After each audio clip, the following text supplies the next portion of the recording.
Ladies and gentlemen, Farmington High School is a proud member of the Missouri State High School Activities Association, and we remind all spectators that this game is competitive, but it is also an educational experience for all players and students. We encourage all spectators in tonight's game to keep in mind that good sportsmanship is expected as we set a positive example for our students and players. And now, ladies and gentlemen, would you please welcome to the field the 2025 Black Knight Marching Band.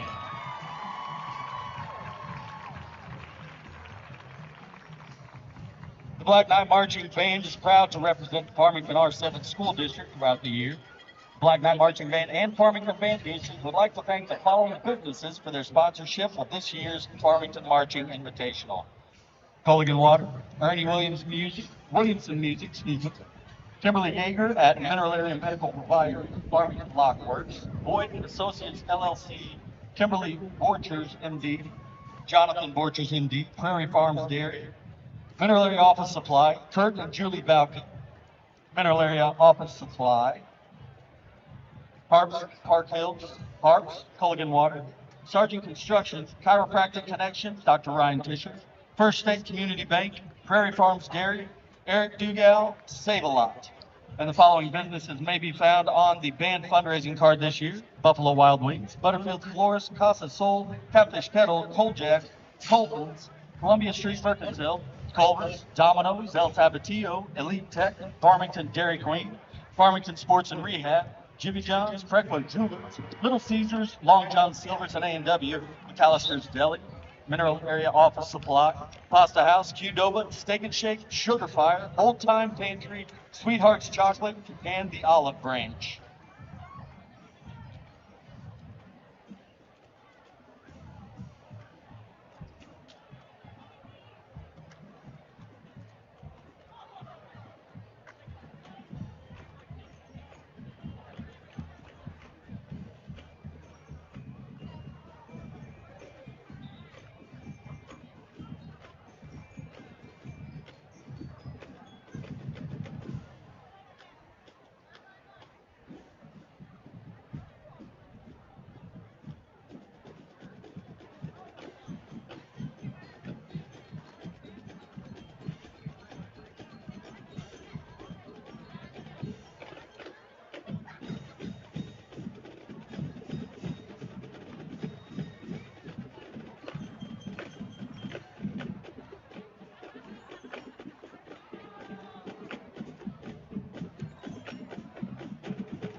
Oh.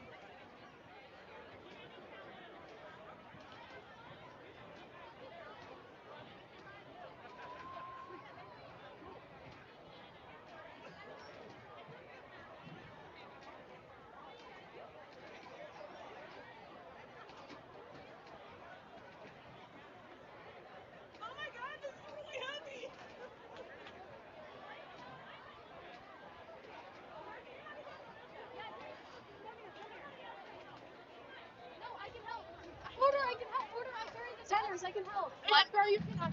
It's so low. It's right there.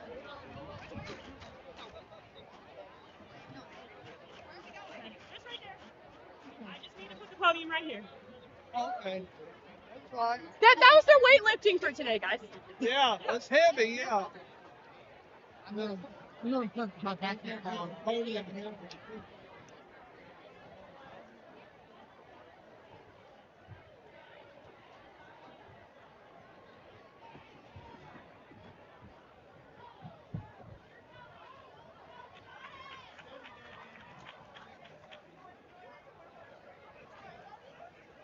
And now, ladies and gentlemen, for your pregame entertainment, please welcome the 2025-2026 FHS Nightline.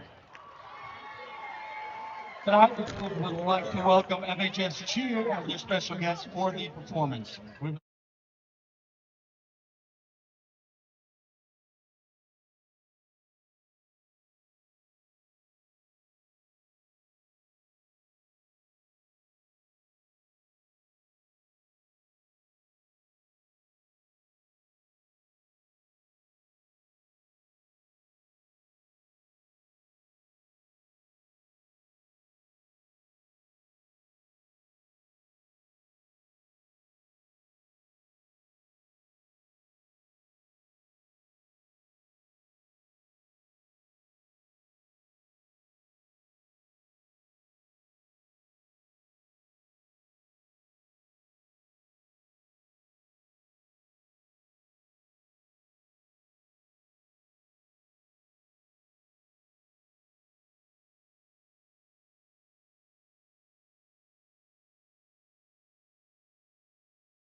FHS Nightline and Farmington Cheer.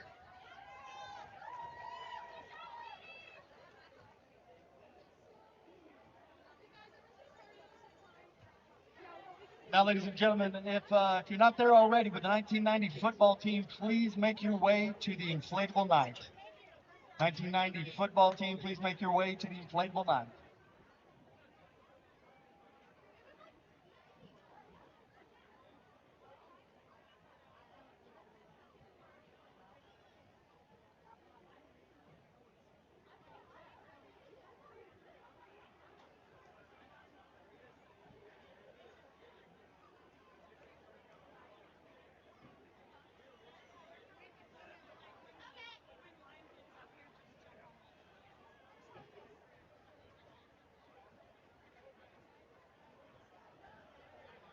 Right here, so it's pretty sure we're gonna do it.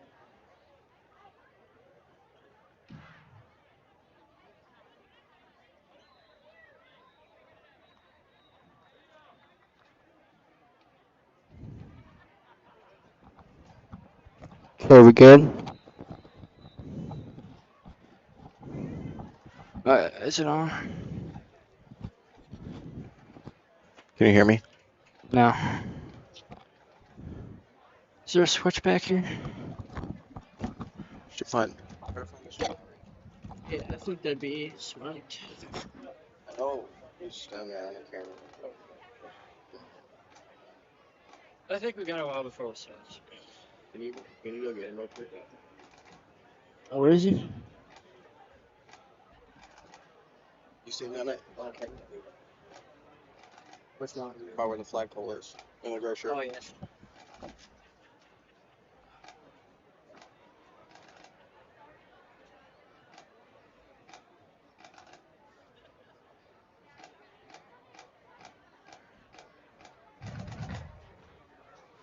And now, ladies and gentlemen, if you would please stand and remove your hats for the playing of the national anthem by the Black Knight Marching Band under the direction of Miss Mary Porter.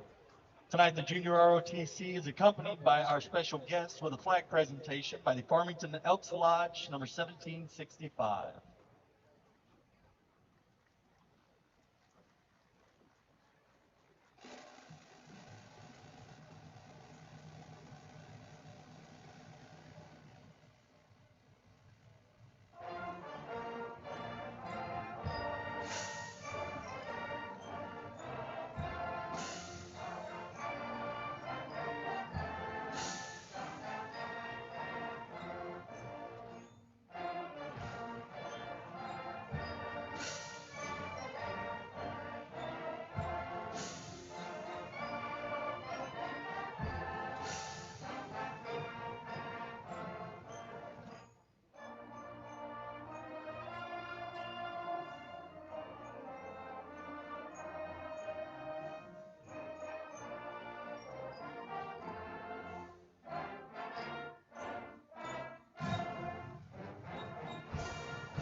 Checked it before, man.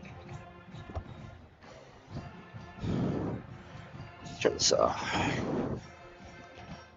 Okay. Can you hear me? I can hear you. It's fine. What? I can hear you. You might have to put it close to your mouth. Can you hear me? No. You hear me? Yeah. I had this trouble last time. What's going on now? I don't think that one, like, I don't know. Last time I did this, I couldn't hear.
Ladies and gentlemen, we are now going to recognize a very special group.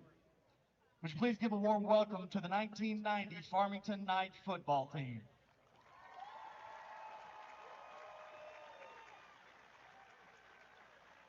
The 1990 Farmington football team season was both special and historic. The 1990 Knights lost their first 3 games against Jackson, Valley, and Perryville. The Knights won their next 6 out of 7 games to finish 6-4 in the regular season. Farmington beat North County in their first district game, winning by the score of 17-15 on a game-winning 32-yard field goal from Kyle Richardson in the last few seconds. Farmington next beat Hillsboro 47-45 in the district semifinals, and then captured a district championship by defeating Potosi 28-13. In the first round of the state playoffs, the Knights avenged their loss to Perryville by winning at home by the score of 24-13. The highlight of the 1990 season was beating the #1 state-ranked Union team in the state quarterfinals at Union, winning by the score of 14-7. The Knights played St. Louis Sumner in the state semifinals at Farmington, losing by the score of 35-21. Ladies and gentlemen, the guys tonight would also like to remember Doug Bodkin as a former teammate. And so now, ladies and gentlemen, if you would,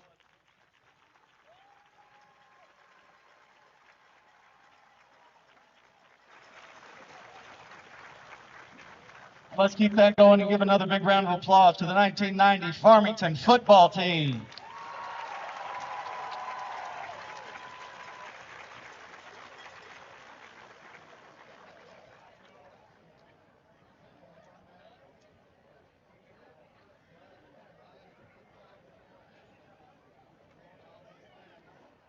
My glasses are falling.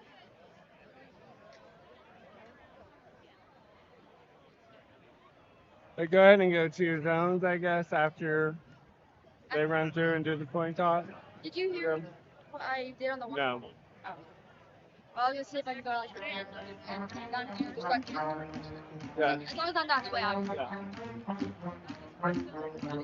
Set.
Now, ladies and gentlemen, here's the starting lineup for the visiting Union Wildcats.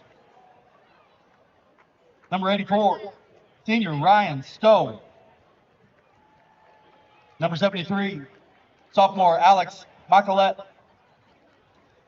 Number 70, senior Traven St. Clair. Number 54, junior Taylor Freed.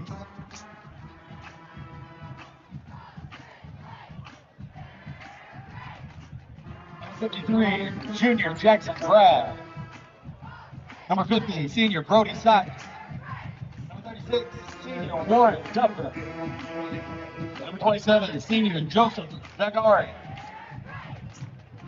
Number 22, senior Sam Hawkins. Number 12, freshman Jacob Hurst. And number 10, senior Alonzo Gregory.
I have a phone in the bed.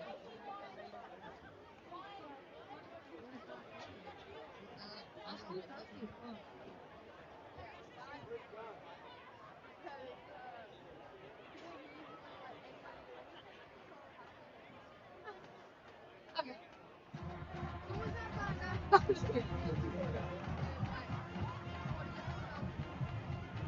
are we all just taking pictures of football? No, we all have to.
Ladies and gentlemen, Coldwell Banker Hulsey Real Estate has been a part of the Farmington community for 59 years, helping you locate the hard-to-find property.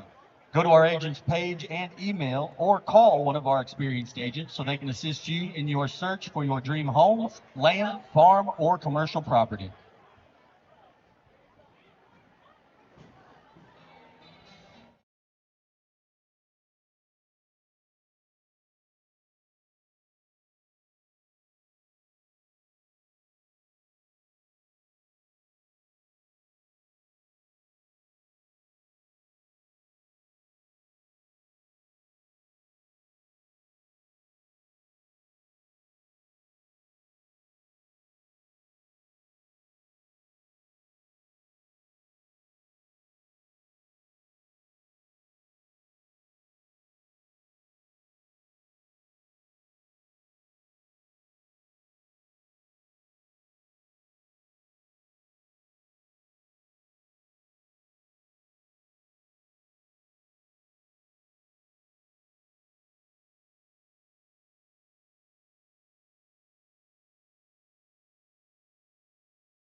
Now, ladies and gentlemen, here's the starting lineup for your Farmington Knights.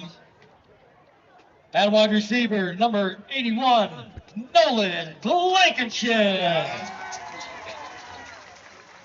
Offensive line, number 6.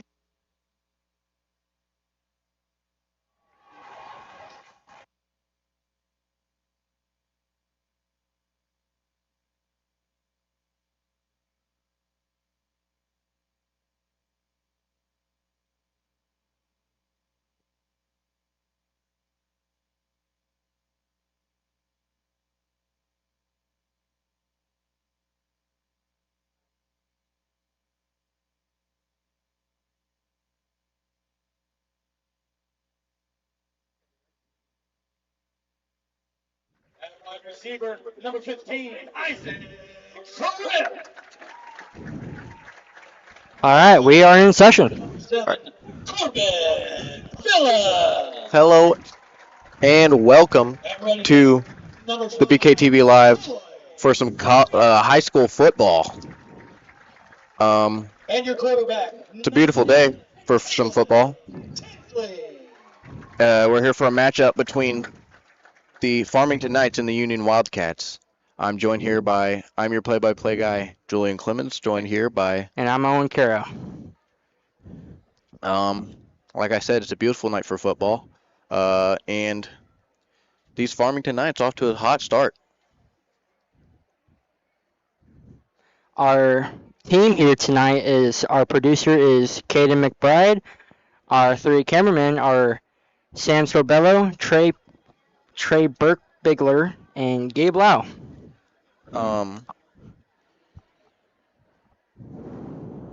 This, of course, is the homecoming game for the Farmington Knights, playing against the Union Wildcats. And like I said, the Knights off to a very hot start, 4-1. And what do you think Owen, they could do to go potentially 5-1? 5-1, I think they can stick to a good run game because our run game has been strong this season. From what we've seen in the last few weeks, our wins have been brutal. It could be run, it could be pass, but we are there for it. Yeah, and this Farmington Knights football team, they've looked amazing this year. On the ground and through the air. What do you think the Union Wildcats could do to start 3-3? I don't know, Julian. With the team we got now, I'm not sure there's really much they Tough. could do anything right here, really. I'm sure this will be a great matchup tonight. Sure, it'll be a high-scoring game. Yep. You know. From what I can see here, the Union Wildcats are undersized. Not to throw shade, but our team is a bit uppersized, if you know what I mean. And a lot of real athletic guys on this Yep. football team. Here our captains go out.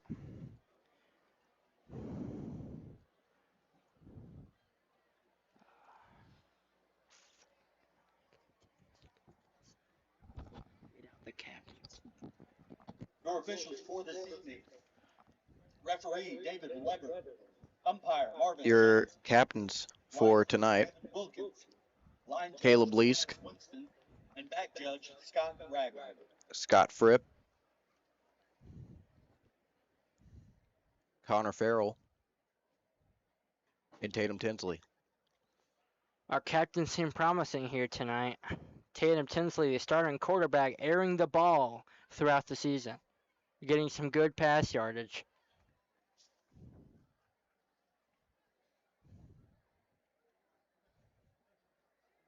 Two minutes on the clock till kickoff.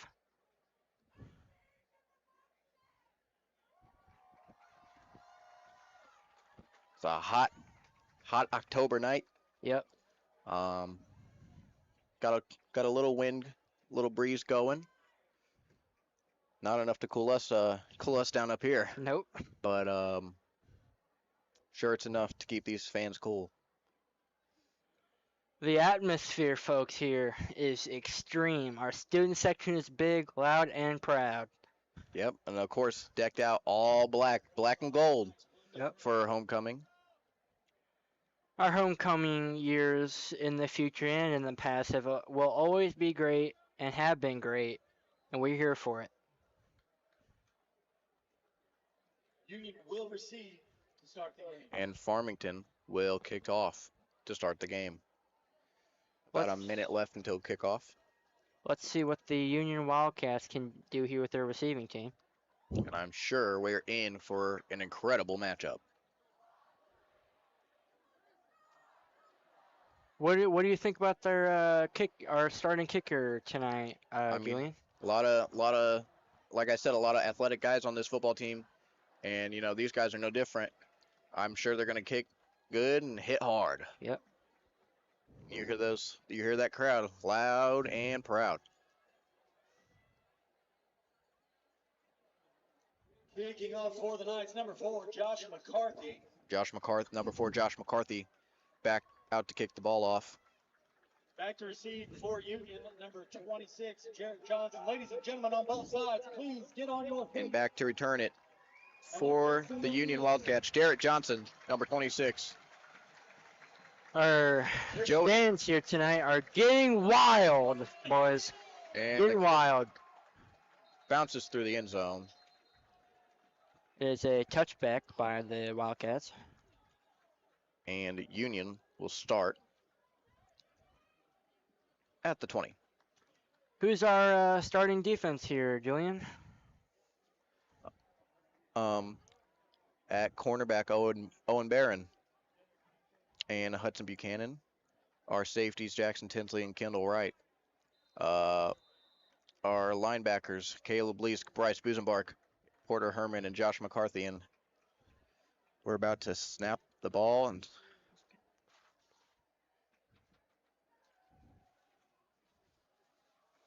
and on this first play, pass is incomplete for Alonzo Gregory.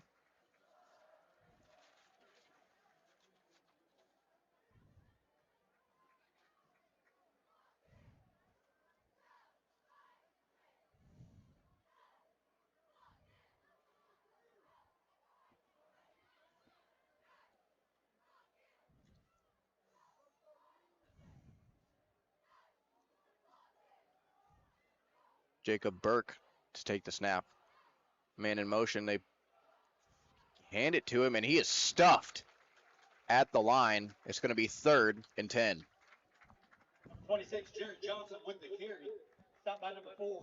That was Jarrett Johnson on the carry, and a huge stop for this Farmington defense, 3rd and 10. If they can get a stop here, Union will be forced to punt the ball. Let's hope our defense can get up there, get tough, and run down the ball carrier. And if we can stunt it, we can get there. Burke takes a snap, tosses it back to Number 10, Alonzo Gregory. Kendall Wright with the tackle. Goes for about 3 yards. Going to be 4th.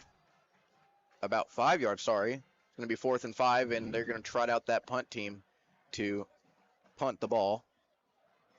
And back to punt the ball is number 9, Clay Muster. What do you think about their offense tonight, Julian? The Wildcats. I mean, those first 3 plays, it's hard to tell how good an offense is going to be, especially if they go 3 and out on the first drive. Yep. No shade, but it is hard to tell. And they got stuffed, and that was a low snap back to and a kick nearly blocked, and it's going to be muffed. Ball's out, and Union hops on it. Is that a flag? And that'll be a fumble recovery for Union on the punt, and that'll be a first down for the Union Wildcats. That's a bad mess up, Julian, by number 44, Kendall Wright. You don't want that, especially, to start a game. Yeah. And based on the drive the Union offense just had, you would love to see that. That puts a lot of energy and sways the momentum back in their direction after that 3 and out. And now they to snap the ball. The Jake Wildcats are on the 35. And in motion, that's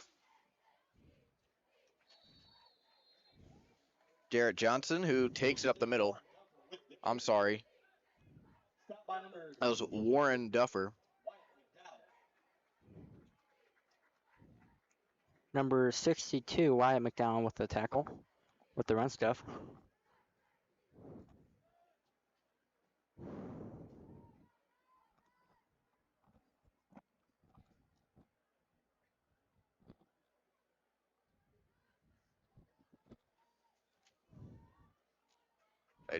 That offense back to the line. To take the snap, it's Burke. Burke toss, number 32. And that's a big stop for the Farmington defense. Boy, Fripp with the tackle. That is a big run stuff, Julian. That Huge is a stop. big one. And it'll be 3rd and 11 for the Union offense. And that was Warren Duffer again.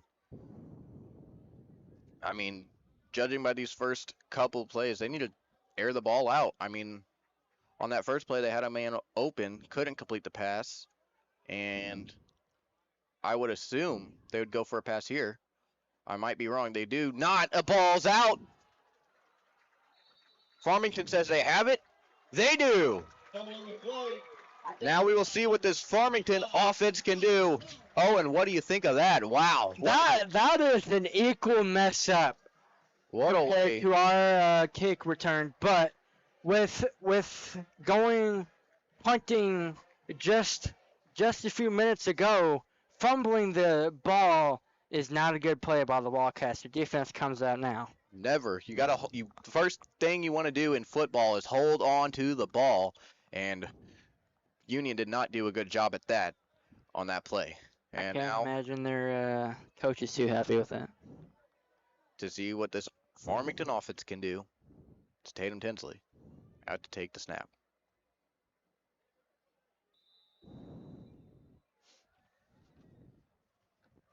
Tinsley, handoff, no, play action, throws that out, and a big hit too. It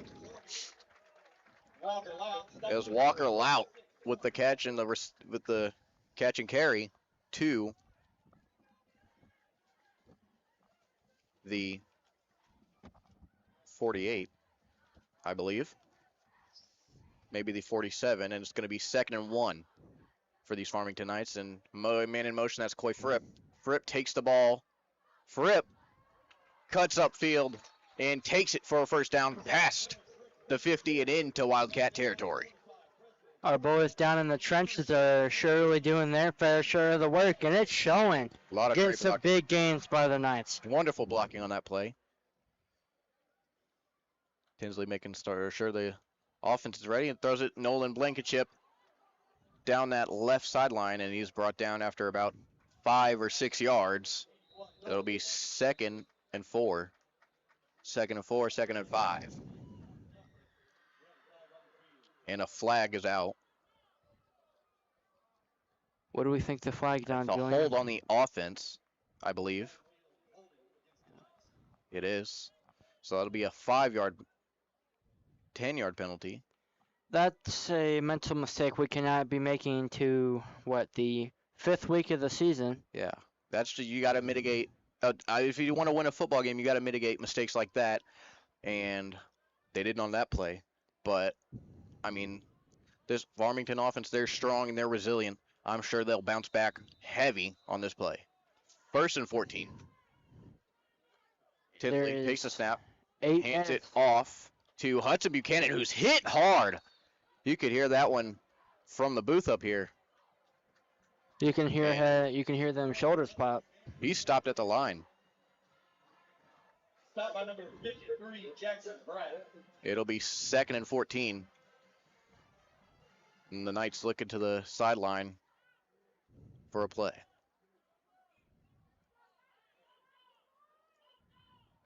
Tinsley takes the snap. He's going to throw to... Oh, my, what a hit. That was Isaac Fripp. Number 15, Isaac Fripp. And a big play there. Stop by number 31, Hayden McCormick. 3rd and 2. from the 35-yard line. Our play action here seems to be working for the Knights. The Wildcats are seeming to struggle to keep up with it. This time, Tinsley's taking it himself. I think he's stopped about a yard short. He is. Tatum Tinsley with the keeper. And surely they go for it. I mean, you got to. It's 4th and 1, early in the game. It is time to move the chains. Trying to get him to jump. Looking to the sideline. Tinsley takes the snap, throws. That's Isaac Fripp again. And these Union Wildcats hitting hard. And it's a first down by the Knights. And despite the first down, a huge hit. That was Warren Duffer on the hit. They are hitting hard tonight. And now he's going to go play action. Looking deep, going to air it out to the end zone. Isaac Fripp, touchdown. That is a good touchdown, Julian. Early in the game, early strikes, and that's how you hit hard. That's how you want to start a football game if you're the Farmington Knights. I mean, they got the fumble recovery on that second chance for the Union Wildcats, and they do not waste that opportunity as Tatum Tinsley airing it out for a huge touchdown to Isaac Fripp. What a play. That corner had some trouble, big trouble, going up to against Isaac Fripp there for that throw. Now they kick the extra point, Josh McCarthy, and it is right through. And 6:17 left in the first quarter, and it is 7-0 Knights. And that's how you want to start a homecoming game. You want, especially if you want to get the crowd into the game. I mean, you got to, big plays keep these crowds energized, and that's a big play right there for the Farmington Knights. Coach Eckley, 4-1 on the season. He must be proud of his team right now. I would say, Julian, this could be going for a championship run. That might be a stretch, just might, but I am confident we can make it. Yeah, I mean, this football team looks way better than they did last year. With the coaching change, no shade to Coach Krupe, but I mean, what a turnaround they've had compared to last year. I mean, won 4 of their first 5 games. Only lost to Jackson, and now the kickoff, that's a big lane for that kick returner. That was number 26, Jarrett Johnson on the return, out to the 26-yard line. And it'll be a first down for the Union Wildcats.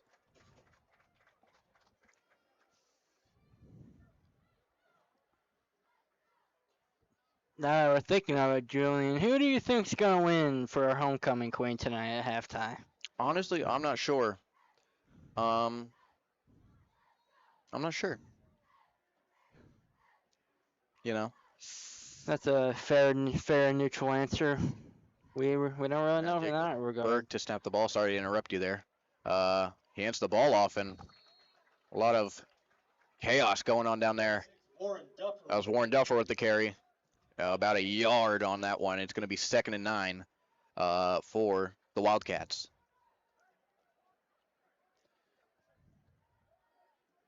And so far, I mean, it's been run, run, run. Of course, that first play was a pass play, but since then it's been run, run, run, and they're hitting heavy on the ground. I mean, they haven't really been able to do anything with it. Again, no shade to the Wildcats as they going to go up the middle again and get about a yard. I mean, that's all they've been able to really get. This Farmington defense, they've been holding up pretty strong so far. I mean, the last time we seen them here in Farmington against Jackson, I've said this a million times already, but I'm not throwing shade, but they could not stop the run. They couldn't stop the pass. I mean, but they look a lot better. Went to Sykeston last week, got a win there. Yep. And They're coming back home this week and looking to stay in the win column, as that's another handoff up the middle, more of a toss up the middle, and that's going to be stuffed at the line. It'll be 4th and 7. I must say, Julian, our running defense, stuffing up the QB, the fullback, we are doing a great job, and I love to see it. Absolutely. And back to return that is Kendall Wright. Let's hope he doesn't fumble this time. No shade. Yeah, you got to hope for that, Back to throw for the Wildcats, number 9, Clay Muser. And Clay Muser out to punt it. And this snap a little higher than the last one. This one almost blocked. They got there, the Knights did, and Wright holds on to the football this time, and he's going to be brought down immediately by that Union punt team. And out comes this Farmington offense once again to show us what they can do. Owen, what do you think? What do you think Farmington should stick with? Judging from that last that scoring drive, what do you think they should stick to? From that drive, like our last offensive drive, their passing game is great. The backfield defense from the Wildcats really need to work on that. But it's still great to see these teams competing and getting down in them trenches, really fighting for who really wants to win this football game. Of course. And that pass, right as you say that, incomplete, intended for Nolan Blankenship. Now Tinsley, they're trotting him back 1 yard. They set the ball wrong. Looking to the sideline.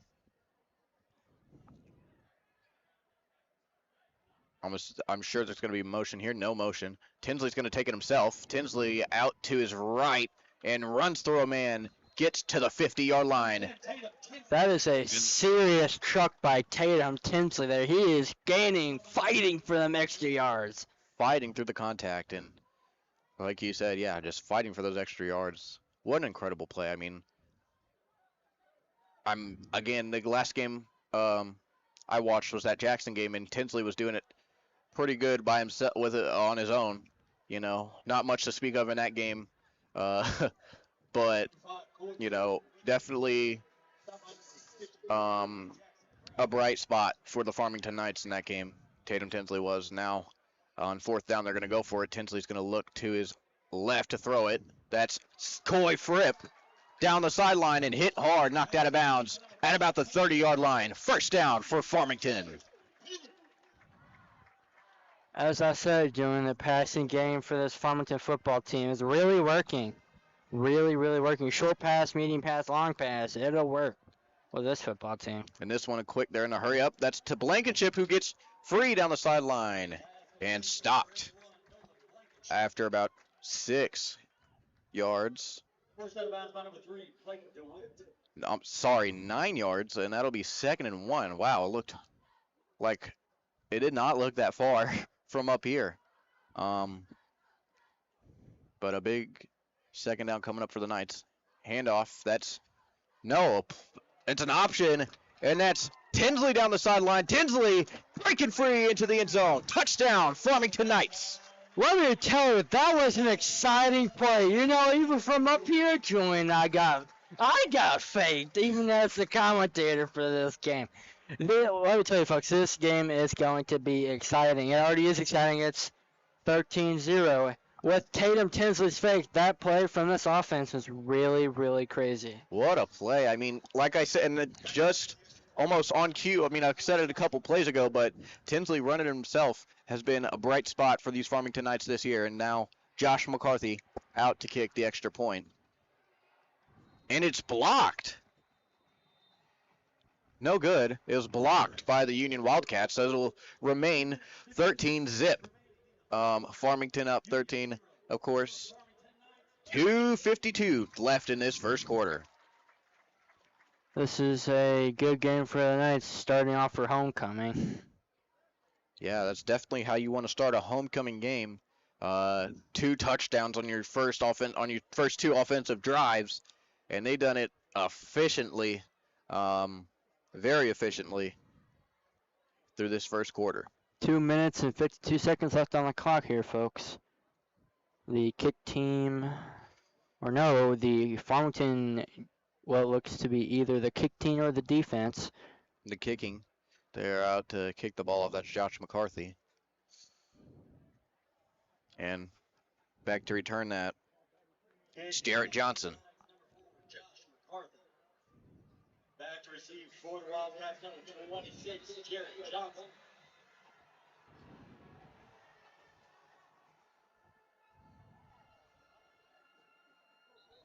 This one through the back of the end zone.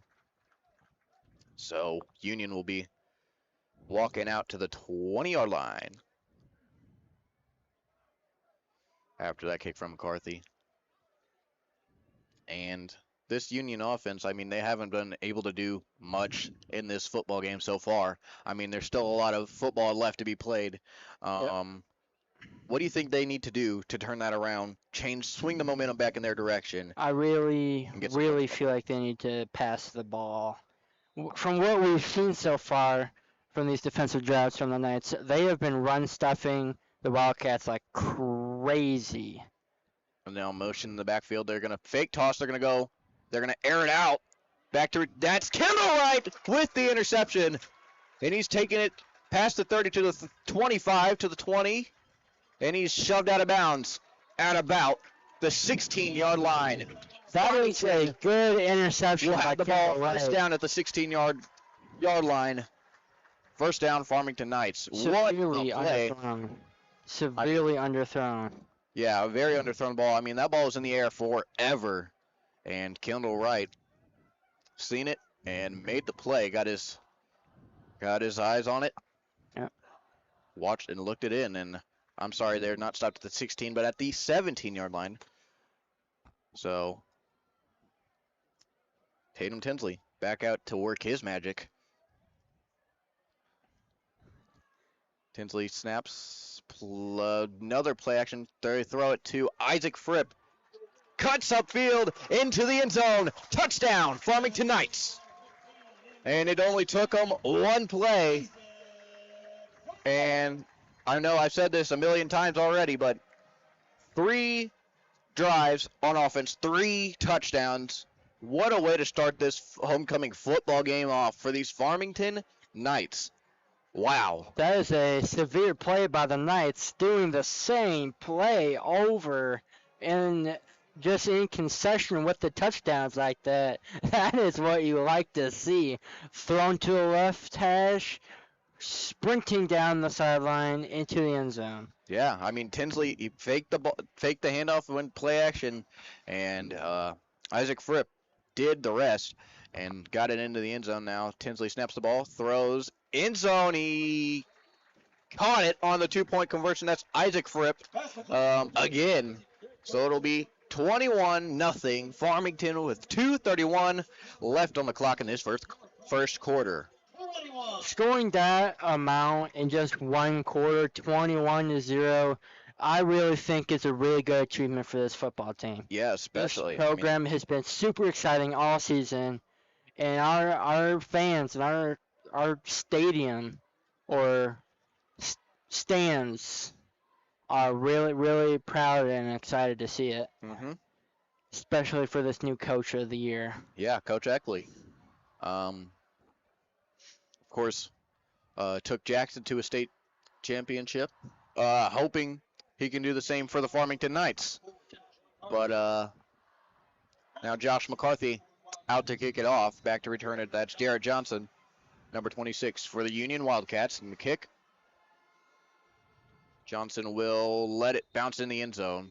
It'll be a touchback, and Union will have it at the 20. Let's hope Union can, get it working, because it's 2:31 on the clock in the first quarter. It is they really need to get the chains moving. Yeah, they get need a touchdown. They need to find a way to swing this momentum back in their direction, and get some points on the board. I mean, what can you really do? I mean, this Farmington defense, of course, you've seen them. They've stopped the run all night so far. they've been able to stop the pass, but now here's a big run for Union out past the 40, and Josh McCarthy catches up to him, makes a tackle at about the 40. At the Sadly 30. enough, there is a flag on the play. But there is a flag out, and I'm sure this one's coming back. And it is. What is that? They're going to walk them back. That was Alonzo Gregory with the carry. And, I mean, despite the flag, I mean, if it wasn't for the flag, that would have been, possibly a great play for the Union Wildcats. A way to swing the momentum back in their direction. Really, really inconvenient for the Wildcats. Yeah, I mean, but, on the bright side, that should give this Union offense some confidence, should give this whole Union team some confidence, and, who knows, maybe it could swing. Ooh, no, it's momentum back an in their illegal direction. block below the waist. That's what the call is, folks. That's not really a call you see too much in high school football around here. Really, in any football, but like I said earlier in the game, you got to mitigate those mistakes and, make sure you don't get any dumb penalties, that you normally wouldn't, and now that is a nice play for Union. That's number 3, Blake DeWitt on the carry. Brought down by Caleb Leask, and that's a nice gain. Gets all that penalty yardage back. And I think gained him a yard, actually. Yeah, 2nd and 9 from the 21-yard line for the Union Wildcats. What I hope our team doesn't struggle with is these unsportsmanlike conduct penalties. Those are the really bad penalties. You see in college football, teammates do not really like it when you get those penalties because, for one, it's dumb. Yeah, You shouldn't really be getting those. They hand the ball off. This time, Gregory gets free and a big first down. Kendall Wright is there. He's going to bring him down past the 50 to about the 47-yard line. A big first down for the Union Wildcats. And That is a big run There for it the is. Wildcats. The outside runs really seem to be working for that football team, though. I believe that was the same play we saw earlier where Gregory got that big run that got called back. And this time, no flag. First down for the Wildcats at the 47-yard line. And they're into Farmington territory. Their biggest play of the night so far with about a minute left in this first quarter. That should really bring hopes up for the Union Wildcats. Get their confidence up. I'm sure we're going to see another run here. We've seen them all night. They do. They're going to toss it. And he is stuffed in the backfield behind the line. That's going to lose about a yard or two. And that was Blake DeWitt. 41 seconds left. So it'll be 2nd and 11 for the Union Wildcats at the 48-yard line. And I'm not sure, never mind. I was going to say I'm not sure if they're going to let the clock run out, but the play clock will not allow that. If we're really being honest here, I don't really see a reason why they honestly would run it out if it's 21-0 and you had the ball 21 down first quarter. I would try and get that football and drive it into the end zone. And Tiago Dawson with the carry. He's a big guy.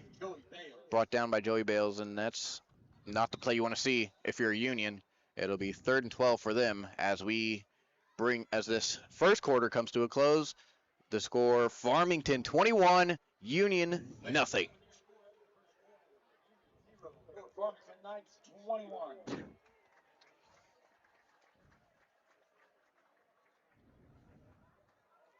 Ozarks Federal offers safe and secure instant issue debit cards for all of our customers. 32,000 free ATMs nationwide and secure internet banking from anywhere. A new quarter. Service limited. We are mutual and customer. You are no.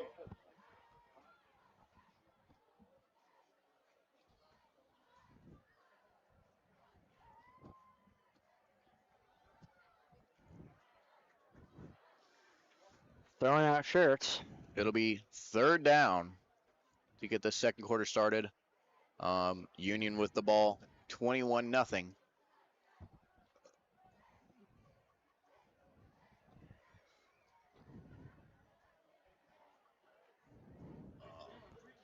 or your sandwich, a rise, or a gift wrap. Jimmy John's proudly supports Farmington Athletics. Order online at jimmyjohns.com today. This Union offense trots back out. Jacob Burke, number 12, to take the snap.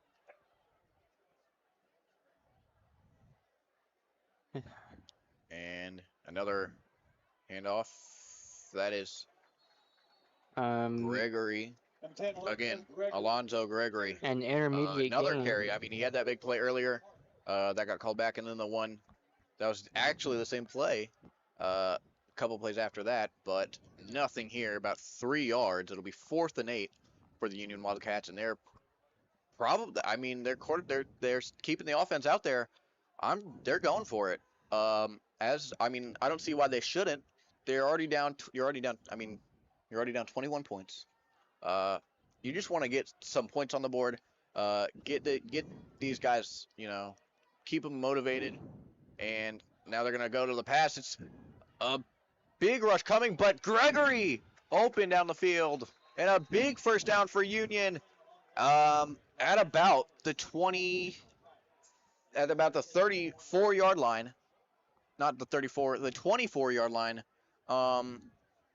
And a huge pass play for Union there. I mean, not something we've seen tonight so far. I mean, they've been on the ground constantly running the ball.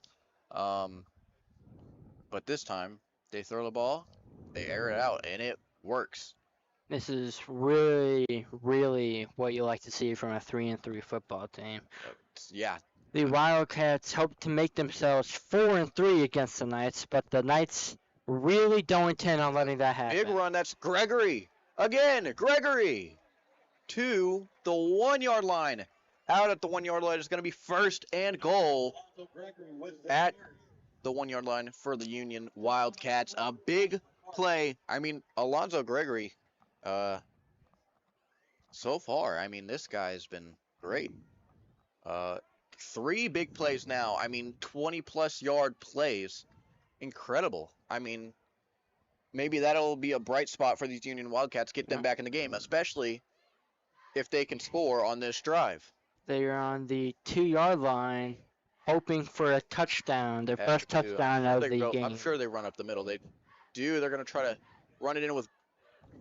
It looked like it was Burke that had the ball, but it was not. Warren Duffer.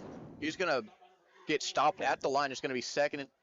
Oh no, he's going to gain a yard. It'll be 2nd and goal at the 1-yard line for the Union Wildcats.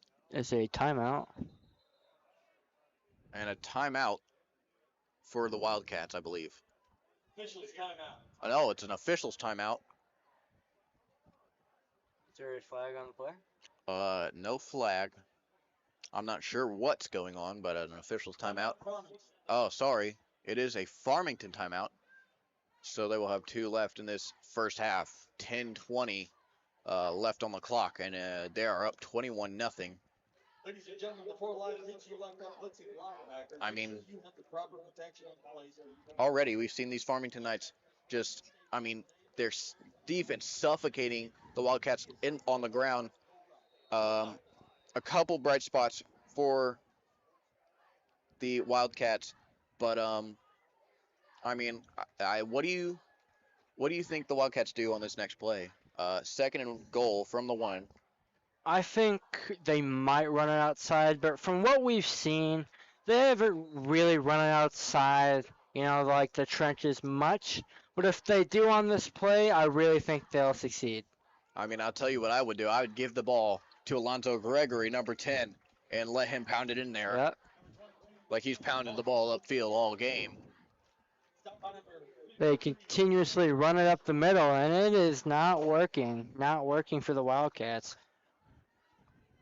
And after that play, it's going to be 3rd and goal at the 1-yard line. And this crowd getting loud, stomping their feet, making sure these Wildcats feel their energy. And a big 3rd down for the Wildcats.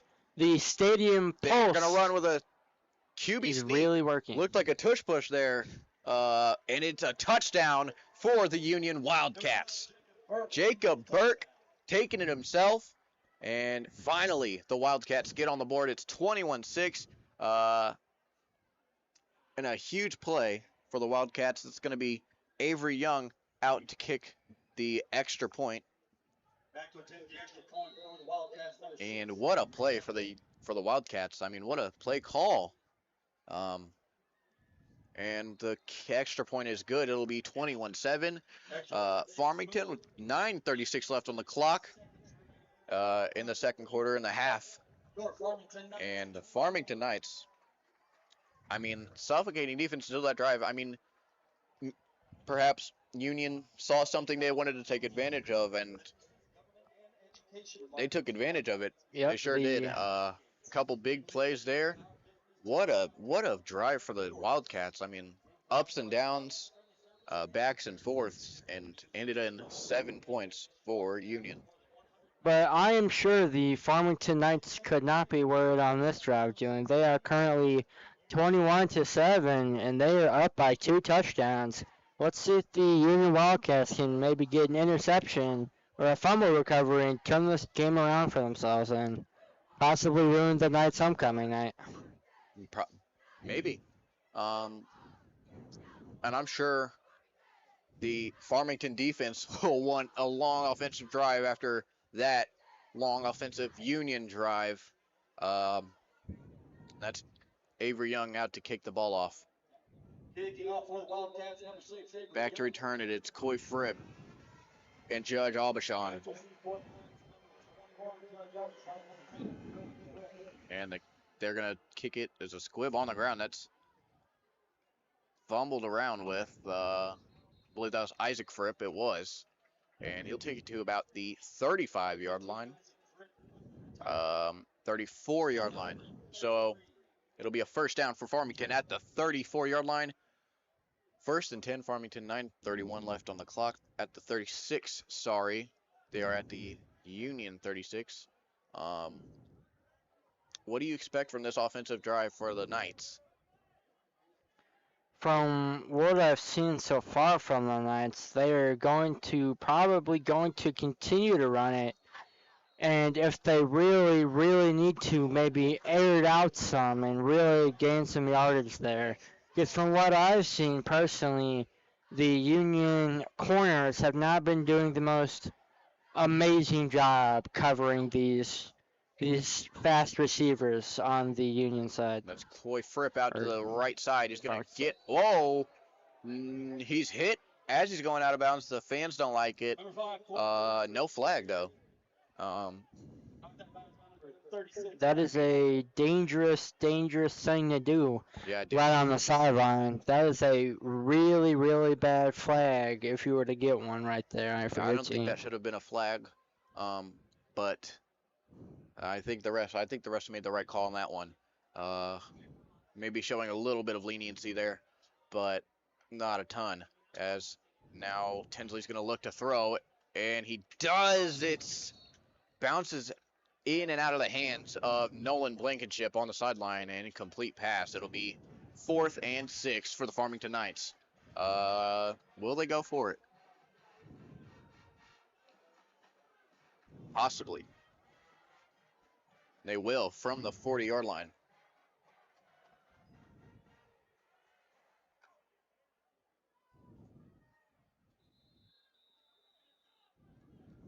Trying to get him to jump, it looks like.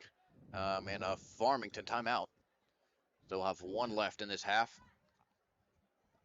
As I'm sure they punt the ball on this play. Well, Owen, how do you think this game's going so far? Well, for the Farmington Knights, the Wildcats don't seem to be doing the thing they came here expecting to be able to do, if I'm being honest. If it's 21-7 and it's a Knights homecoming and you're planning to come ruin that, the Knights will not allow that. Yeah, and obviously, like you said, I'm sure the Wildcats had a game plan they came in here with, and that was to run the ball. And, I mean, I'm not going to say that they've done a terrible job at it. I mean, they've had a couple of big plays, Yep. a couple of bright spots there, and a touchdown to show for. but not much. I mean, most of their, a couple of their big plays have come through the air, and now the Farmington Knights offense, that's motion from the backfield. That's Coy Fripp.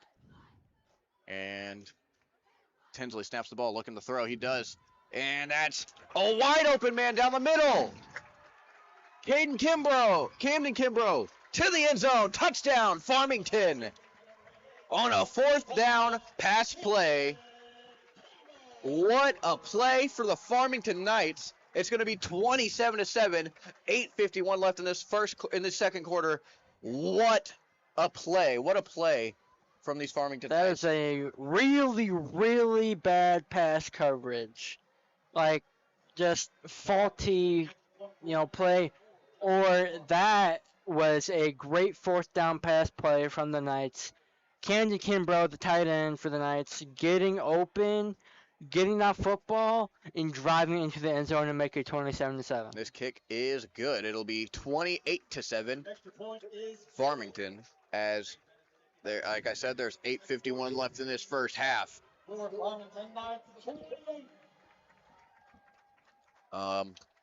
And wow, what a play from Farmington. That's probably one of the biggest, the most exciting plays we've seen all night. Yeah. What a throw, what a route. What a play call. And Brent Eckley drawing that up on 4th and 6. Wow. As I was saying earlier, Julian, the pass play against Union really is beneficial and effective, because from what you can see, as I've said earlier, the pass coverage from the Union Wildcats is not what you'd expect from a Jarrett Johnson school back of to this return size. this. Sorry to interrupt you there. That's going to be Alonzo Gregory with the return, and he's going to get out to about the 30-yard line. And like you said, Farmington, that pass, it's been working for him. It's worked all night. They just don't know. This Union defense just doesn't know how to. They just seem to know how to stop it. What to do to stop it. Yeah. I wouldn't be opposed to it. Who doesn't love a big pass play? I'm sure these fans love it. Yeah. Everybody loves it. In general, who They've been doesn't able to- love a pass? Yeah, they've been able to do it effectively at that. If you were coming here for a competitive game, folks, try to disappoint, but unless the Union Wildcats can come back and drop the football into the end zone 3 more times, I don't think it's going to be a close one, folks. Gregory takes that one up the middle. About 2 or 3 yards on that one. It'll be 2nd and 7. 2nd and 8. 2nd and 7 for the Union Wildcats. I think Union should stick with the pass. Should, try to air it out a little bit more, too. Yeah. It seems to have been working for them. Both these teams, the pass has been working for them. Yeah. And who doesn't love pass? Like I said, who doesn't love a pass play? A big pass play at that. Now Burke will toss the ball back. That's a big stop. If you are a Farmington. run-heavy team like the Union Wildcats, if it's not working out for you, there's not really much you can do. Because if you're like offensive line or your quarterback can't really, get the job done, that's not really much you can do in that regard. Yeah, well said. Sorry to interrupt you. Here come the homecoming queen candidates. The Hoco candidates walking out on the track as halftime is nearing. 7:20 left on the clock. Motion in that Union backfield, and that is Warren Duffer, and he is stuffed in the backfield. It'll be 4th down, and they're going to trot out that punt team and Clay Muser to punt the ball and back to return it for the Knights. Kendall Wright. The ball is on the 34. It's the fourth down. The Union Wildcats seem to be punting the ball. Let's hope the Wildcats can really come back from this. Number 44, Kendall Wright, is with the reception here on the punt. Let's see if he can drive it in for a touchdown. And a high snap over the punter's head. And he's going to get down on it. I gotta say, And Julian, that's just gonna- seeing the constant errors Yeah, the from this mistakes, you Union gotta mitigate Wildcats those, yeah. team, it's not looking good. Yeah, you have to mitigate mistakes if you want to win the football game. And Union, the Wildcats, they've been unable to do that so far, and that was a big mistake there, as that is going to get Farmington into amazing field position inside the 15-yard line at the 13, and they will start their drive from the 13-yard line. And that makes this drive a whole lot easier, and especially at the 13-yard line, really anywhere behind the 10-yard line, you can do whatever really you want. And now he's going to throw it wide open. Walker Lout over the middle. Touchdown, Farmington. Wow. I mean, as I was speaking, I seen that develop. I was like, wow. I was thinking, wow, what a play. I mean, this Union defense, they just don't know what to do to stop these Farmington Knights offense. I mean, when you think of the Knights, the immediate thought comes to is wow. Yeah. Wow is the only word I can think of when it comes to this football team. Yeah, and they've been incredible all night so far, and it's only the first half. It's 34-7. So, I mean, if you're a Knights fan, as that kick is through, you got a lot to look forward to, it seems. Unless, of course, something magical happens in the locker room, a miracle. I mean, it's a little early to say that. We still have 6 minutes left in this first half. But, I mean, really, if you're the Wildcats, you're going to need, realistically, you're going to need a miracle if you want to get back in this football game. Yeah. Maybe a couple mistakes from the Farmington Knights. But, I mean, I don't see that happening. Their execution's been really efficient, really good so far in this football game. I mean, aside from the one holding penalty earlier in that fumble earlier in the first quarter, I mean, there's no real complaints. I mean, you can't really complain from this Farmington perspective of things. You know, I mean, they've been incredible and out to kick that one. Braden Herbert on the Union Wildcats receiving. Or no, I am wrong. And Alonzo Gregory a again. nice return up the middle there for Union. And that's Alonzo Gregory taking it up the middle. And to the 34-yard line, 33-yard line, sorry. And Union trots their offense back out.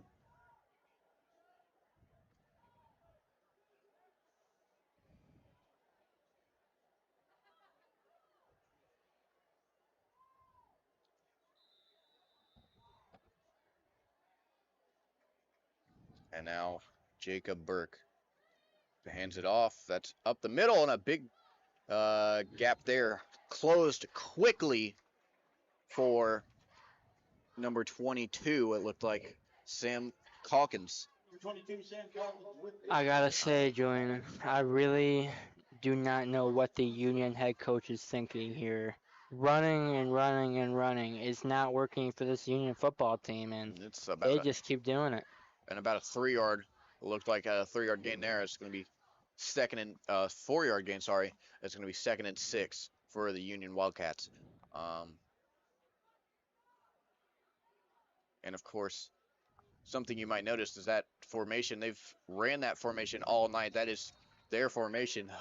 You know, I mean, it seems, I mean, I'm sure it's worked out for them throughout the season, 2 and 3, but not working out for them very well tonight. Not to throw shade or anything, but it's not. I mean, this Farmington defense will not let up. Neither will this Farmington offense. I mean, They've scored on, I believe, every drive, and they've done it incredibly. I mean, 5 touchdowns already on the board. Their defense has been making stops all night, and there's nothing Union can really do to stop them. As that is, oh, a big block there. The Union It's Wildcats. Warren Duffer up the The middle. Union Wildcats are really struggling with this one. And They drive just like any other, really falling short, and their punt team might be coming out soon. it's going to be 4th and 1 for Union. I'm sure they go for it. I mean, what do they have to lose? Not much. You're already down 35-7. You know, might as well go for it. You know, you only have a yard to go, and I'm sure they go with that QB sneak we saw earlier when they scored that touchdown. And it's just a couple of slivers of inches. They do, and they will not get it. They're short. So he's still running. Feet, sorry. And Jacob Burke is going to run it out of bounds at about the 40 line. There's a flag. Not sure what for. A flag out for Farmington. I mean, for the. Based on the crowd's reaction, this might be on the Wildcats. I'm not sure if they saw something I didn't see, but a big, huge play there for the Wildcats, and what a job by Jacob Burke to keep that one alive. I mean, he was pretty much dead to rights. They had him dead to rights. Stopped at the line, and he somehow found a way to bump that out and go for a first down. Yet again from up here, just as Tatum Tinsley, their Union's quarterback snuck and he ran. He ran with that football and he got that first down. And despite that big play, it's going to be it was a block in the back for Union. They're going to, I believe Farmington is going to be a first down for the Union Wildcats. Might need to educate myself on the rules of football there, as that's a big run up the middle for Union. Yep. Sorry, but I'm not sure, what the rules for that were. It was a block in the back on the Wildcats, and they got the first down. 3 minutes and 45 seconds left till halftime. Yeah, 3 minutes left on the clock. And like I said, what a job by their quarterback to keep that one alive. What an effort. I mean, maybe that could put a spark into this Union team and propel them maybe getting a couple points on the board, as that is Warren Duffer stuffed in the backfield by Chamberlain Tisher, a good buddy of mine. Nice to see him getting reps out there and making big plays, and a huge stop for the Farmington Knights. This Farmington Knight football offense and defense has a good variety of backups, starters, corners, safeties. The whole make sure everybody gets reps. Yes. Yeah. Is beautifully variety. False start. That's going to be a false start on the Union Wildcats. They're going back 5 yards. That is a bad false start. 10 yards. Sorry. That has been seen, and that was a truck. Yeah, and like we said, another big mistake for this Union team. I mean, even after these big plays, they continue to make mistakes. And, I mean, really, it's hard to get your hopes for a win up, when you continue to make mistakes like that. It'll be a 5-yard penalty, and they're going back. Burke, motion in the backfield. He's going to be stuffed in the backfield. Wow. It was like 6 or 7 yards. I mean, wow. A huge gang tackle. I mean, what an incredible job from this Farmington defense. I mean, I don't want to sound, I don't want to get too excited there for this Farmington defense, but what a job they have done. I mean, and as, just a fan of the game, a fan of the game of football, I mean, this is awesome to watch. I mean, yeah, I mean, just the execution, the whole thing has been incredible tonight. And this snap, not. Whoa, they run into him. That's going to be a flag, and that'll be a first down for Union as Kendall Wright's back to return it. That is a bad flag And to it's have come off with PATs or punts. The you don't want kicker that. or punter, You don't want to run into the punter like, or the kicker. the punting or kicking team on a fourth down, like field goal, for example, gets a second try, and that is something you really do not want. And But in this case, if it's 35-7, you really, it's there. But in general, no matter, you always want to act like it's the first quarter and it's 0-0, you know. And you really want to go out there and you want to fight until the game is over. Mm-hmm. And if you can't do that, that is a, that's just how it goes. Yeah, and that'll be a first down for the Union Wildcats. I mean, I feel like, not to sound very biased or to sound rude or anything, but I feel like they got kind of bailed out there. That was not a pretty drive for the Union Wildcats. Of course, they had that big play that got called back, but what I think the Knights are doing, stop on that play. I really believe the Knights are blitzing quite a bit here. You look on the line and there's like 8 guys down there going and driving and every single play. that. It's 8, 9 guys down in the trenches, just making stops, making plays, and it looks to me, if you're looking at this from the perspective of a fan, it looks like they've got this Union team figured out pretty well. They've been able to stop them, whatever they're doing, run, pass, whatever it is. Aside from a couple of plays, they've been able to stop them. And this time it's another flag. I think it's going to be a false start.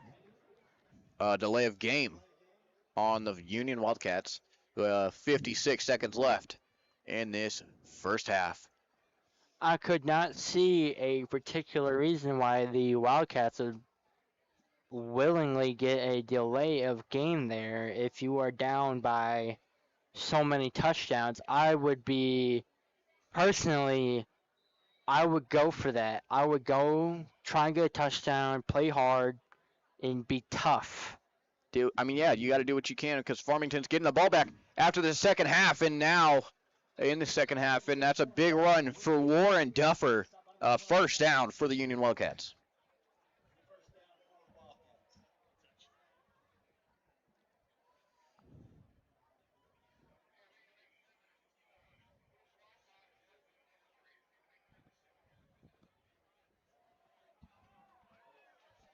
That is on. From Alonzo Gregory to the Air Force come down number 4 Josh McCarthy. And big carry. A nice carry for the Wildcats there. 33 seconds left in this first half. Now that it's closer to halftime, Julian, I think it's rightfully so. We talk about the HOCO candidates we have here. Not that we don't really have the names. It's memorized. Yeah, of course. Memorized. But they're, as a school, HOCO is important no matter where you go. And I really feel whoever gets picked should feel proud of themselves, And a Wildcats timeout there, after a big stop for the Farmington Knights. What a play! Nice play for them. Yeah. I think the Farmington Knights should probably get some subs in if it were me, because if we're looking now, their starters are looking a little drained. Caleb comprehensive, coordinated, and thinking about you. Learn more at FarmingtonHealthCenter.org. Ryan Blankenship Insurance Brokerage is Glenn Choice when it comes to auto, home, and business coverage. So with 15 years, they've built a strong game plan to get there. And now that Union offense comes back out. Insurance carriers, Um, I mean, if you're Union, you're down, what, 28 points, 27 seconds left in this first half. I think they should just, for these next few plays, just air it out, see what they can do, try to get the ball down the field and get some more points. If we want to be just the tiniest bit unrealistic here, just go for Hail Marys. And that's Alonzo Gregory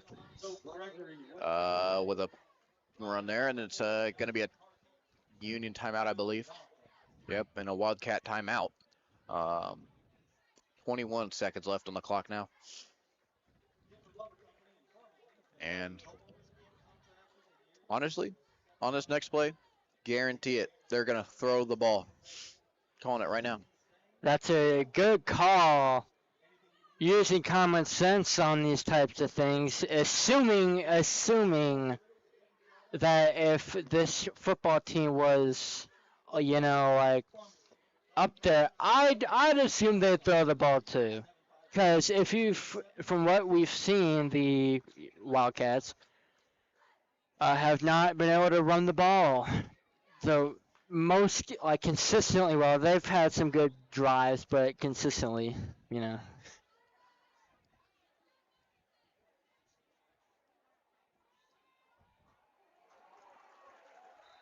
And a big stop for Farmington there. That's Caleb Leask. A big stop there. It'll be 4th down for the Union Wildcats. And I'm sure they let the clock just run out here. 5-4 and a timeout. That's a very interesting timeout to call 4 seconds before halftime. You think they go for a field goal here? Or They might. ball out? That would be the logical option to go for. We own and operated overhead distribution line contractor, specializing in storm restoration, pole changeouts, reconducts, and new build. When the lights go out, we're the team that gets the power back to you. Powerline Consultants, proud supporter of Farmington High School athletics and our hometown community. And they're going to trot out. I believe they're going to go for a field goal. They're going to kick the ball. Yeah. Not sure the distance on this field goal, but probably about a 35-yard field goal. The ball is on the 24, actually, but it is around a 32 to 33 yard field goal. The kick is up. It is no good. Just short, as that will wrap up the first half. And your Farmington, it is 7-35. Your Farmington Knights lead as we go to halftime.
his barbecue hat attire on Tuesday. Miss Kehoe for her senior citizen outfit. And the 2025 Yale Bell was awarded to Miss Kehoe and Miss Goff for their Rhyme Without Reason outfit. Congratulations. Still good? Still good. This year, FHS Student Council, along with a few friends, decorated the hallways in honor of the 2025 Farmington High School homecoming. The friendly competition was separated according to grades. Freshmen decorated their hallway like the Arctic, sophomores decided the desert, juniors decorated as under the sea, and seniors went all out for the jungle. The faculty members voted on their favorite hallway, and the results are in. Fourth place was awarded to the sophomores. Third place, the freshmen. Second place was juniors. And in first place was the seniors. The faculty wants to congratulate all the classes on a job well done. Classes also decorated floats according to their theme. Every class worked so hard this past week getting the floats to look their best for the parade. All of the floats were amazing, but the results are in. Fourth place was awarded to the sophomores. Third place was awarded to the freshmen. And second place was awarded to the juniors. And first place was awarded to the seniors. Congratulations, students. We will now begin the coronation of our 2025 homecoming queen. Our retiring queen is Miss Madison Mills. Unfortunately, due to her basketball schedule, Miss Mills could not make it tonight. Savannah Schaefer is the daughter of Amy Forsythe. Tonight, she is representing Nightline. Her escort this evening is Blade O'Neill, son of Josh and Abby O'Neill. Savannah has completed 4 years on Nightline and is involved in FFA as well as Future Teachers of America. Savannah has received 2 All-Time American Dancer Awards and 2 Academic All-State Awards. Savannah plans on graduating with her associate's degree and then attending Southeast Missouri University to major in elementary education. Ladies and gentlemen, the Nightline candidate, Savannah Schaefer.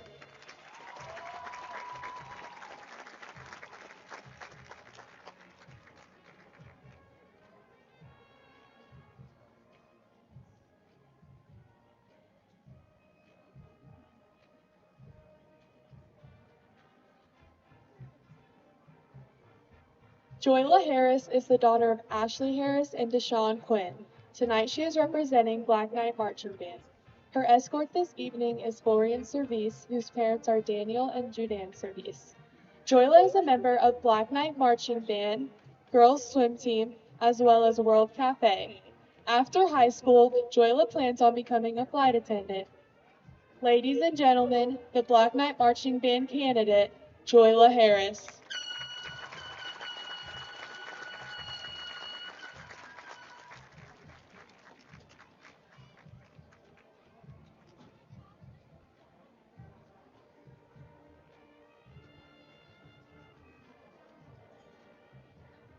Claire Tinnen is the daughter of Jason and Amy Tinnen.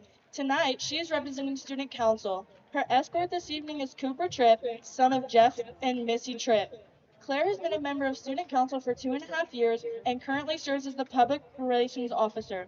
Along with Student Council, she is current Vice President of Key Club, a member of National Honor Society, part of the Latin Honors Program, serves as a part of Knights Senate, an academic all-state student, as well as a competitive dancer at Farmington Creative Arts Center for 9 years. After graduating high school with her associate's degree, Claire plans to attend Ole Miss to pursue Bachelor's of Science of Nursing to become an aesthetic nurse injector. Ladies and gentlemen, the Student Council candidate, Claire Tinnen.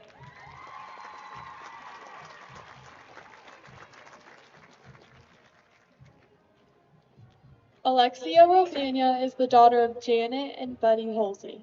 Tonight she is representing JROTC. Her escort this evening is Kyle Brown, son of Jennifer Brown. Alexia is a member of JROTC and plans to join the Army after graduating high school.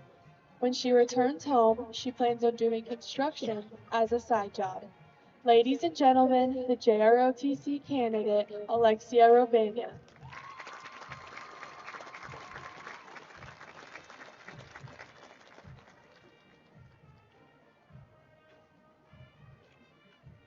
Cayman McIntyre is the daughter of Brandon and Courtney McIntyre. Tonight, she is representing fall sports. Her escort this evening is Alex Beckett, son of John and Lori Beckett. Cayman is a three-time varsity cross-country team captain, as well as a part of the varsity and track and field team. She is also a two-time cross-country and track state qualifier, six-time all-conference, two times HOSA state qualifier and HOSA state finalist, and has earned academic all-state 6 times. Along with her athletics, Cayman is involved in student council and is senior class vice president, chairman of school culture in NHS, pickleball club safety manager, and the president of HOSA. Apart from her leadership roles, Cayman is also a member of Godly Girls Gathering, Standing in Scripture, Fellowship of Christian Athletes, and Night Senate. She was also recently awarded the Elk September Teen of the Month. Cayman balances working as a lifeguard year-round, as well as running her own banner painting business, all while pursuing her associate's degree in Latin honors. After graduating, Cayman plans to attend college and major in nursing to become an obstetrics nurse. Ladies and gentlemen, the fall sports candidate, Cayman McIntyre.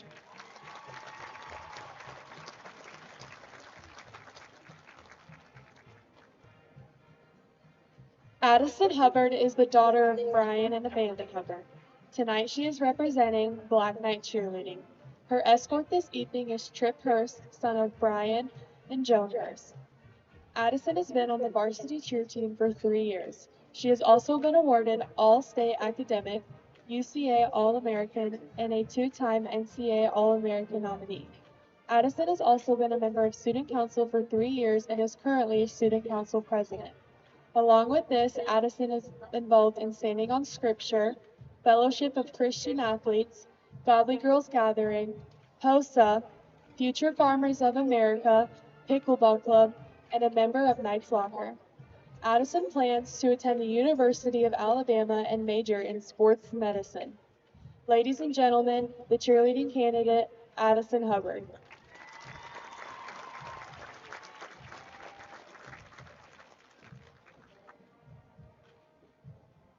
Claire Maloney is the daughter of Tim and Jennifer Maloney. Tonight, she is representing Future Farmers of America. Her escort this evening is Ty Wampler, son of Todd and Miranda Wampler. Claire has been a member of Farmington FFA for 4 years and previously held the positions of vice president her junior year, historian her sophomore year, and is currently the president of FFA. Along with this, Claire has been a part of student council for 3 years and is currently the overall treasurer. She is also a part of the biomed program and HOSA, holding the positions of historian her sophomore year, secretary junior year, and now holds the role of treasurer. Apart from leadership roles, Claire is also a member of NHS, Latin Honors Program, A+ Tutoring Program, the Missouri Bar Competition Team, and served as a part of Knights Senate, an Elk Student of the Month recipient, as well as being a dual credit student. Outside of this, Claire is a member of the Ballet Arts Center Dance Company for the past 13 years, as well as a member of the St. Joseph Youth Group. In her free time, Claire runs an at-home baking business, making cakes for the community. After graduating high school with her associate's degree, Claire plans on attending a university to pursue a degree in the medical field with the hopes of finding a career in prosthetic medicine. Ladies and gentlemen, the Future Farmers of America candidate, Claire Maloney.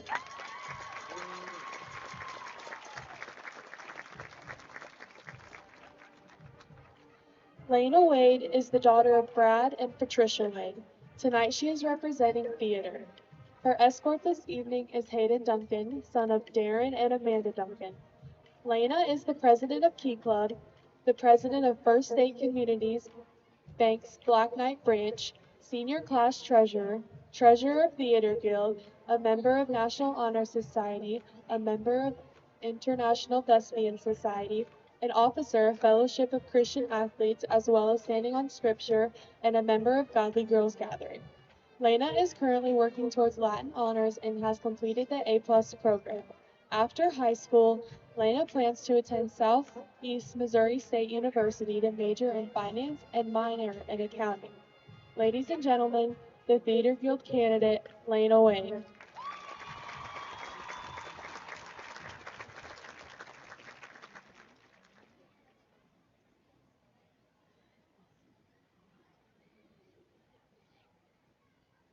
And the 2025 homecoming queen is Claire Tennant.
Attention everyone, can everybody get their 50-50 tickets out? I'm going to announce the number here. The total for your take is $261. The winning number is 907 6220. 907-6220, and you can collect your money at the Stoney's booth by the ambulance.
It's the memories made during a weekend with the girls, a family adventure, or a Sunday stroll in historic downtown.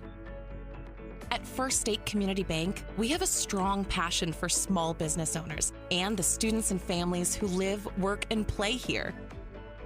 Our passion for them runs deep because this is our community too. First State Community Bank. Success starts here.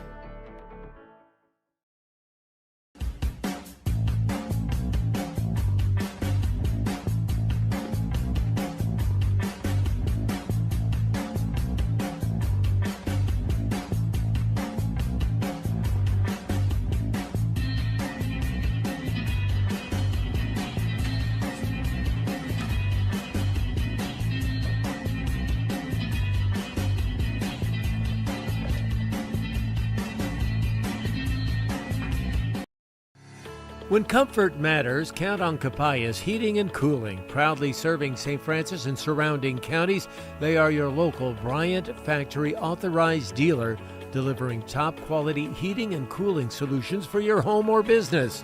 Founded in 2004 by Chuck Capias, a family-owned and operated company that you can trust. Visit CapiasHeatingandCooling.com today.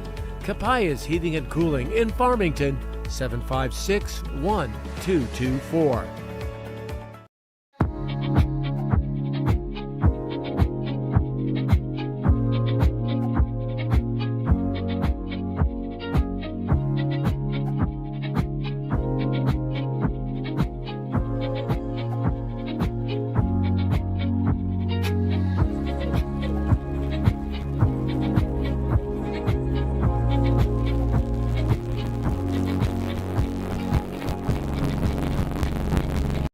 Ozarks Federal Savings and Loan, the homeowners bank, believes in maintaining relationships with its customers. Established in 1930, Ozarks Federal is a mutual thrift where our customers are the owners and our experienced staff lives in the communities we serve. With locations in Farmington, Festus, Potosi, Ironton, and Fredericktown, we know local markets and can help you with your home. At Belgrade State Bank, we're proud to support our local students. For over a century, we've been more than just a bank. We're part of the community. By investing in our youth, we help build a brighter future, from the classroom to the field. We're here to support our students every step of the way. Belgrade State Bank, proud supporters of our local schools and the next generation. A wise place to do business. It's the memories made during a weekend with the girls, a family adventure, or a Sunday stroll in historic downtown. At First State Community Bank, we have a strong passion for small business owners and the students and families who live, work, and play here. Our passion for them runs deep because this is our community too. First State Community Bank. Success starts here. When comfort matters, count on Capias Heating and Cooling. Proudly serving St. Francis and surrounding counties, they are your local Bryant Factory authorized dealer, delivering top quality heating and cooling solutions for your home or business. Founded in 2004 by Chuck Capias, a family-owned and operated company that you can trust. Visit CapiasHeatingandCooling.com today. Capias Heating and Cooling in Farmington, 756-1224.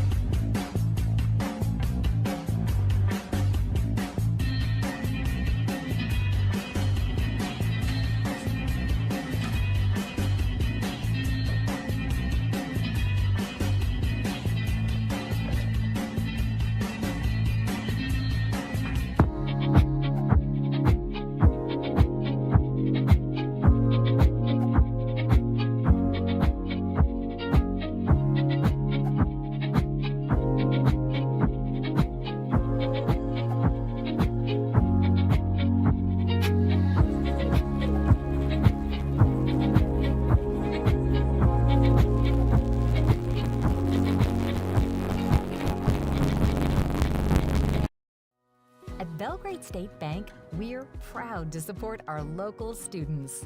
For over a century, we've been more than just a bank. We're part of the community. By investing in our youth, we help build a brighter future, from the classroom to the field. We're here to support our students every step of the way. Belgrade State Bank, proud supporters of our local schools and the next generation. A wise place to do business. Ozarks Federal Savings and Loan, the homeowners bank, believes in maintaining relationships with its customers. Established in 1930, Ozarks Federal is a mutual thrift where our customers are the owners and our experienced staff lives in the communities we serve. With locations in Farmington, Festus, Potosi, Ironton, and Fredericktown, we know local markets. It's the memories made during a weekend with the girls, a family adventure, or a Sunday stroll in historic downtown. At First State Community Bank, we have a strong passion for small business owners and the students and families who live, work, and play here. Our passion for them runs deep because this is our community too. First State Community Bank. Success starts here.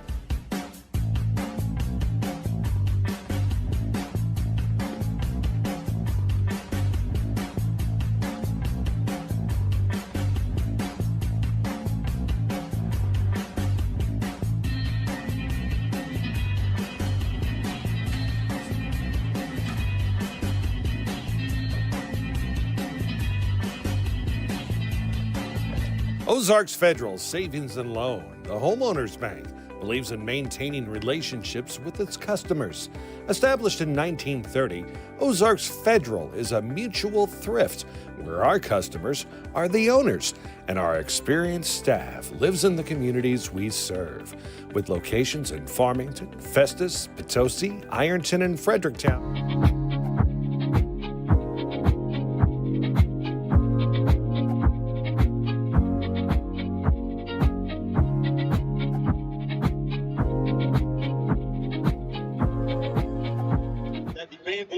Their halftime show after the game. So post-game, if you want to stay and watch the band, they will be performing after the game.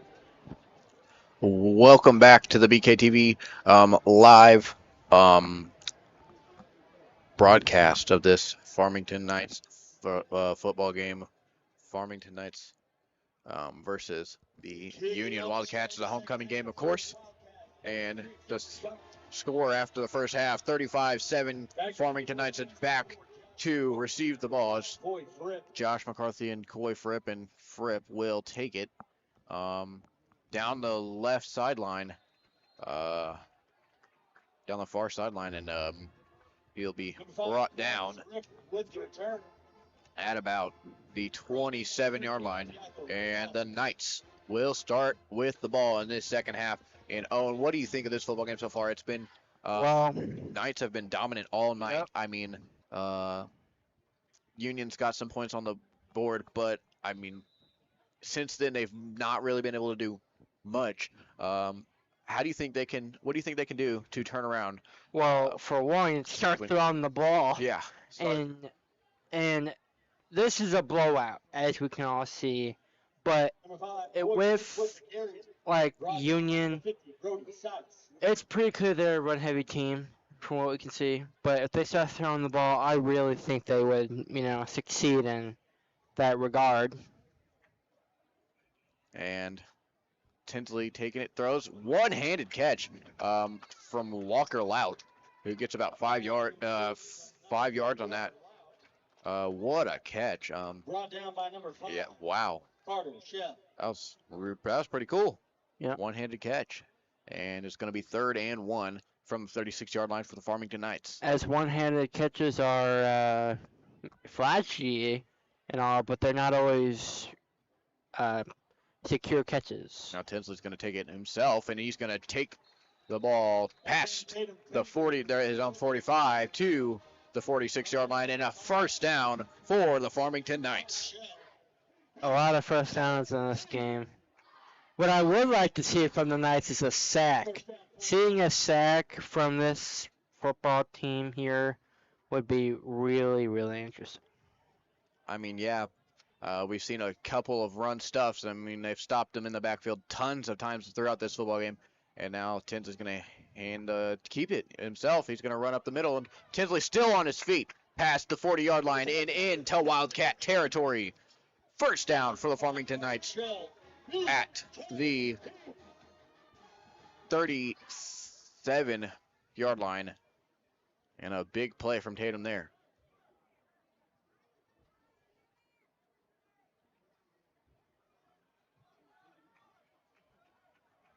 Now, Tinsley lining up in the back to snap the ball, hand off. No, play action. That's to Isaac Fripp. A little backwards pass there, and he's going to break free, and a big hit. Breaks free, still on his feet, and brought down after about 8 yards. A big play for the Farmington Knights. A lot of bouncing off people. First down. Black Knight Bride there. And these fans have a lot to be proud of. And I mean, I said this in the game against Jackson. I mean, I said, it was a show of strength for Jackson, and this game is no different for the Farmington Knights. It's a show of strength for the Farmington Knights, as Tinsley facing a lot of pressure there. He breaks free, throws it incomplete, a stumble. That was intended for Nolan Blankenship.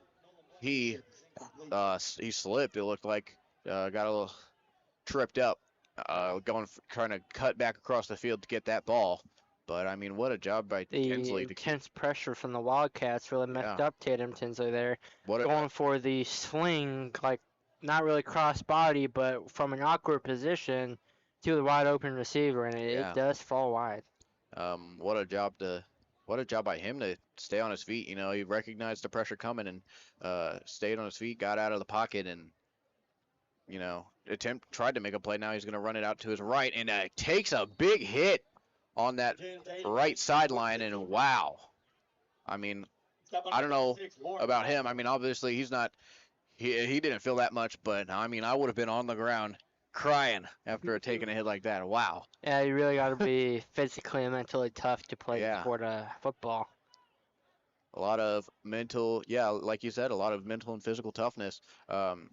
These incredible athletes on this Farmington and this Wildcat side.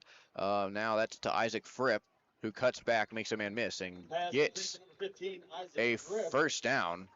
I believe he does. First down for the Farmington Knights on 3rd and 6, and they're going to be out inside to the 10-yard line. It'll be 1st and 10 from the 15-yard line. From the 14. That's going to be a play-action pass. He's going to throw it back to the end zone. Touchdown, Farmington. Isaac Fripp, his second or third of the day, I believe. What a play from him. And wonderful execution. A lot of good plays from Tatum Tinsley tonight. Throwing the football well. Pretty speedy for... Maybe he seems like the perfect dual threat. Yeah, and whether it's on the ground or in the air, he's getting it done. Definitely a bright spot for the Farmington Knights tonight.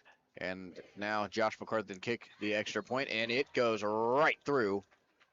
42-7. Farmington. 8:48 left in this third quarter, and I mean, what a drive from the Knights to start this second half. I mean, that's how you want to start a second half. They started the first half off with a touchdown, of course, after that fumbled punt. But, I mean, they bounced back from that, and they come out strong, come out punching in this second half with a big touchdown. And, yeah, I mean, what a play. Yeah.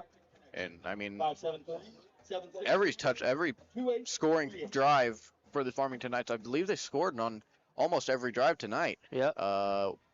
Incredible efficiency, and what an incredible job by them, as now that is number 14.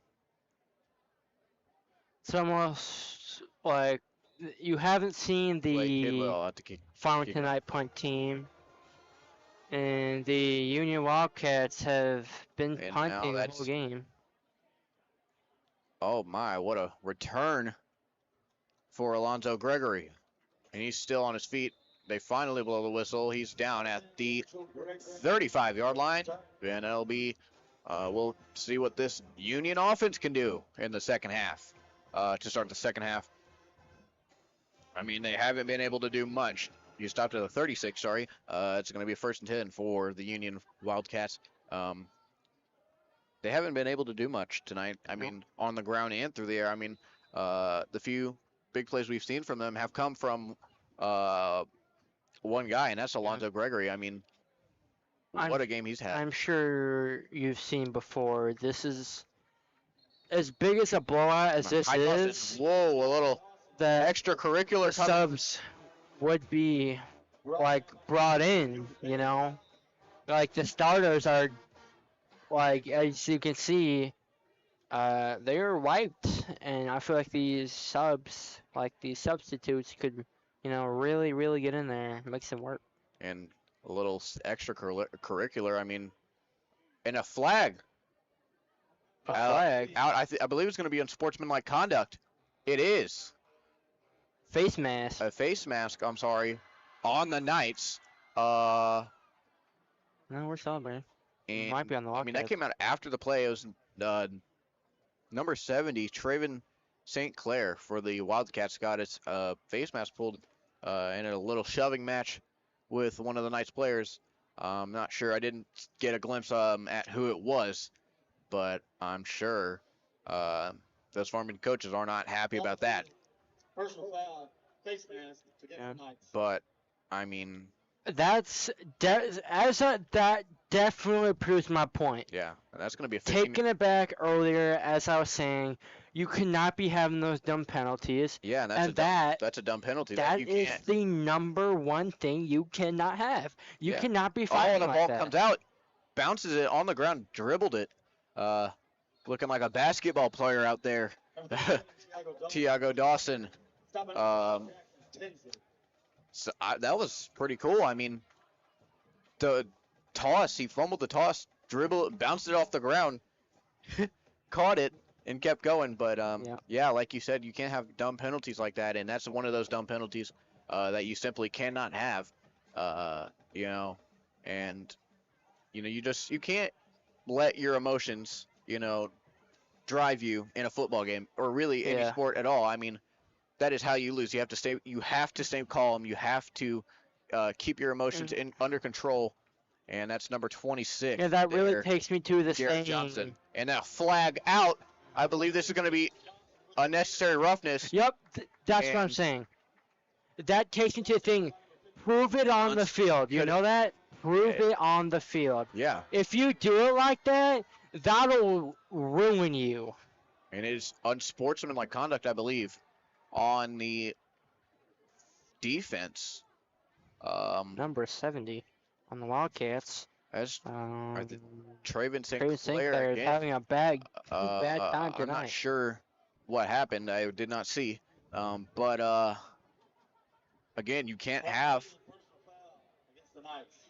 have stuff like that, and that's another 15-yard penalty on the Knights. Mm-hmm. And that's going to put these Wildcats in a better position to score. I mean, right, of course, you don't think it's going to matter right now, but, say, I mean, this is rather improbable, but say, they have a couple more good drives down the road, and it's, say, like 42 35, a one-score game or something. You simply cannot have penalties like that. You can't it plays like that. It's happened before that your emotions control you. Come back from these types of situations just because of dumb penalties like that. Yeah, I mean, I'm sure that's going to really get this Wildcat offense going. I mean, they're fighting down the field. They're down 2. The 23-yard line is 2nd and 8. Now Jacob Burke takes a snap. Handoff. That's Tiago Dawson up the middle. Touchdown, Wildcats. And a beautifully drawn up play for the Union Wildcats. And it's going to be 42-13. 5:55 left in this third quarter. And what a play from the Union Wildcats. See, mental mess-ups like that, as we've seen, the two in a row penalties like that. Yeah, it'll ruin you.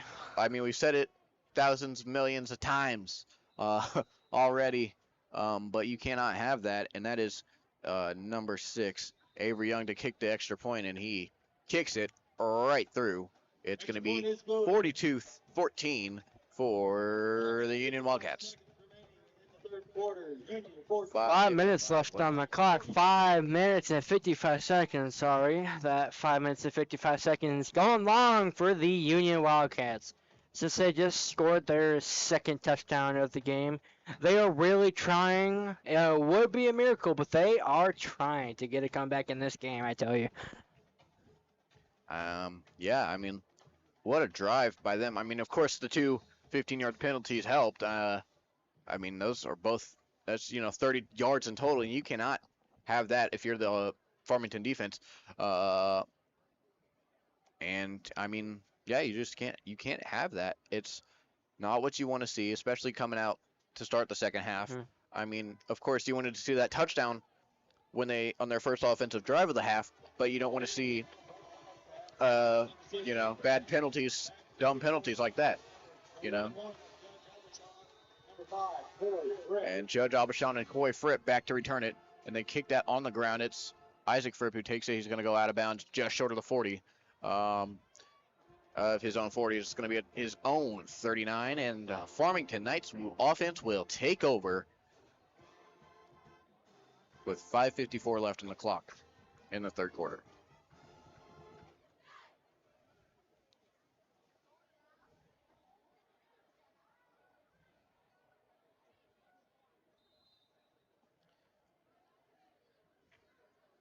Now Tinsley hands it off to Coy Fripp, who goes up the middle and just short of the first down. And a big play for him. 9 yards, and it's going to be 2nd and 1 for the Farmington Knights. Thank you, Jillian. At the 47. If this team keeps fighting like they are in this game, they might even get a rematch against Jackson in the playoffs. Potentially. Now that's Coy Fripp down the sideline and tripped up into Wildcat territory, but a couple of flags are out. This might be that unsportsmanlike conduct. I didn't see anything, but I am not sure what it is. We do not have a signal yet. We're about to.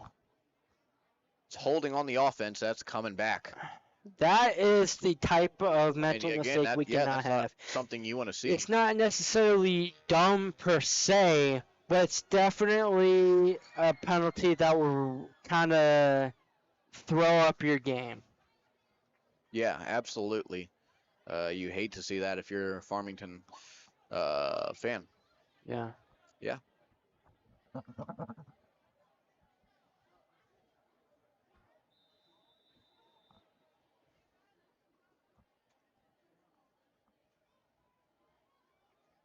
Now, Tinsley's going to take the snap, and that's, I believe, Hudson Buchanan in the backfield. It is. Now rolling to his number 4. Right, that's a deep ball. That's pass interference. Intended for Nolan Blankenship. And, I mean, I'm not sure. This is odd. I mean, so many penalties back to back to back. Like, I think it was clear. I mean, that DB and that's clear as had day. Something out. He was mad. Yeah. He is losing. He's on that losing side of the team, and people just get emotional, Like you're losing this bad. You came here hoping for a win, needing a win, getting blown out 42-14. Yeah, I mean, it's just a sad sight to see. You simply cannot let, like I've said it, 3 times already. You can't let your emotions get the best of you, and right there, number 5. It all comes out to seem to let his emotions get the best of him. Clear as day, pass interference. It all comes out to discipline, Yeah, on the Farmington Knights will have a 1st and 10 at the 41-yard line. And now that's Coy Fripp cutting up field, and maybe a first down. Just short. They seem to be moving down the field. It is not a first down.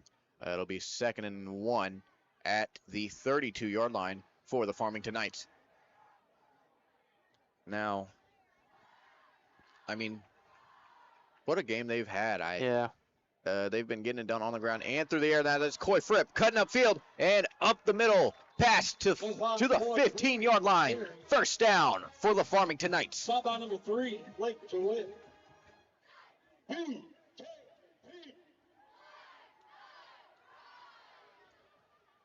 The Knights are in the red zone. Wow, what a play by Coy Fripp. And right as I'm talking about how well they're doing, how well they're running the ball, pounding up the middle, it's Coy Fripp right up the middle. And for a first down, now they're going to run it again. No, that's Tatum Tinsley going to take it out to his right. To his right. And he's going to get upfield. Ooh, That might hit be a the touchdown. pylon. Got to the pylon. Number 10, Tatum Tinsley. And they're going to mark him a yard short. Stop by number Down at the 1 yard line. And the Farmington Knights will have a first and goal at the 1 yard line. That is some great blocking by the offensive line from the Knights. And I mean, yeah, what a good job by Tatum Tinsley to keep the play alive. I'm staying on his feet. I'm sure they're going to run the ball up the middle here, and they do as Coy Fripp into the end zone for a Farmington Knights touchdown. 48-14, 4:05 left in this third quarter. And Owen, what do you think of that play? I mean, past couple of plays. I think it proves how much of a good scrambler Tatum Tinsley can be. I mean, as dual threat as he appears, he's a great runner, great passer. You know, he can honestly do literally anything at this point. 4 minutes, 5 seconds remaining in the third quarter. Union 14. And that extra point, the extra point right through 49-14 for the Farmington Knights. 4:05 left in this third quarter. And what a game they've had. I mean, the Union defense, they just don't have an answer for them. And the Union offense, neither does the Union offense. I mean, of course, they scored on the last drive, but, I mean, they've had so many empty possessions in between those two scoring drives that they've had that it really just doesn't matter anymore. I mean, you got to, at this point, you just got to get what you can and get out. I mean, put in some of your backups. I mean, we're coming up on the fourth quarter. Put in some of your backups. Let some of the guys who don't get as many reps get some reps. I mean, honestly, I feel like you just got to accept this as a loss, and they fair catch it inside their own 30. I honestly really think that it honestly comes down to discipline and what you can do in the trenches. Because if you can give pressure to the opposing quarterback and have him throw wildly or get sacked or lose yardage, that's literally the main thing you'd want coming out of the defensive line or a blitzing linebacker or a corner, a safety, anything that comes out of that. And being a no-huddle offense as we are, it really, really gets the defense wiped out, They are exhausted, That's Jarrett Johnson taking it for about 2 yards. It'll be 2nd and 8 for the Union Wildcats, and I believe that is an official's timeout. And that is... There's an injury on the field. Jarrett Johnson down on the field. Hoping he's all right.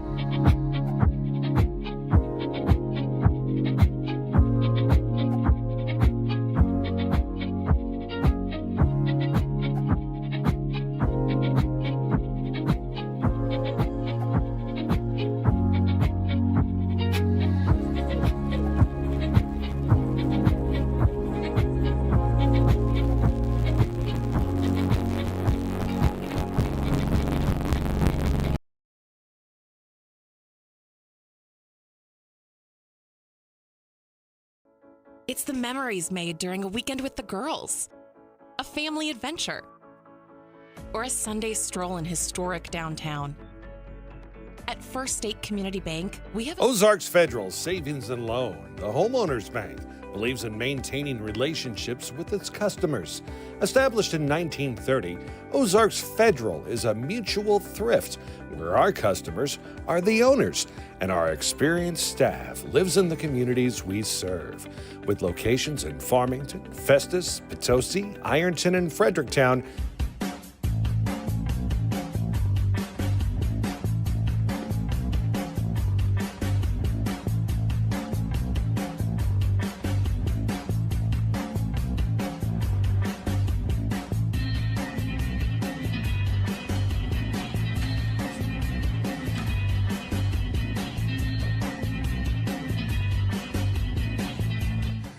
When comfort matters, count on Capias Heating and Cooling. They're helping him off the field. You love to see that. Hate to see the injury, but you love to see him getting up. His left leg is off the ground. Could possibly be a knee injury. Are you serious?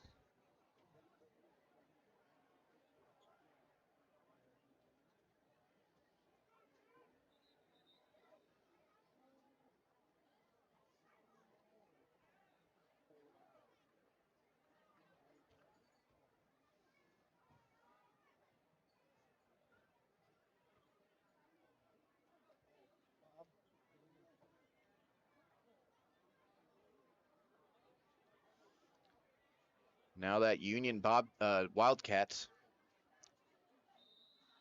offense back out on the field. Jacob Burke snaps it, tosses it to number 4. That's Number 4, Colton Flotty. Colton Flotty. Brought down by the Leafs. And that's going to be a 3rd and 3 at the 37-yard line. 3:27 and counting on the clock. Left on the clock in this 3rd quarter. Man, I just love high school football. You know, it's a wonderful atmosphere, especially here. I mean, these Farmington Knights fans, they are loud and proud every single night. You know, and I mean, speaking from a student perspective, these games are great. But if you possibly take, commentating, like, seriously, college level football is amazing, Like, it'd be amazing to do that. As a job, it'd be great to have the opportunity for that. Yeah, I mean, again, what I was saying, what a wonderful atmosphere it is here in Farmington. You got the band playing night in and night out. Mm-hmm. Got the fans loud, proud, going crazy every single night. Whether we win or lose, I mean, they're always here, and that's a run up the middle, and that's McCarthy throwing a guy to the ground. I mean, again, you don't like to see that, and Farmington will take over on downs. 2 minutes left on the clock for Farmington. What a stop for that defense, especially considering what happened on that last drive. Of course, the Wildcats scored a touchdown, went down the field, scored a touchdown after a couple of personal fouls on the Farmington Knights. And you love to see, if you're a Farmington fan, you love to see that defense making stops. And now Tinsley alone in the backfield. Snaps, rolling to his right, throws it back to the left. That's Isaac Fripp down the left sideline. Breaks free, cuts up a field, and they're going to mark him out at about the 13-yard line. And a big first down for the Farmington Knights on the first play of the drive. And what a play from the Knights. I just said that. Julian, he did not seem out from my perspective.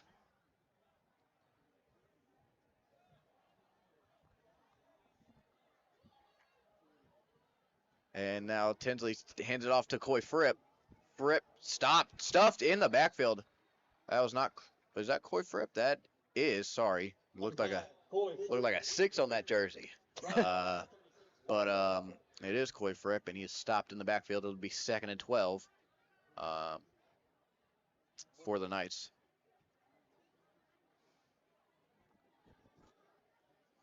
And Tinsley again alone in the backfield.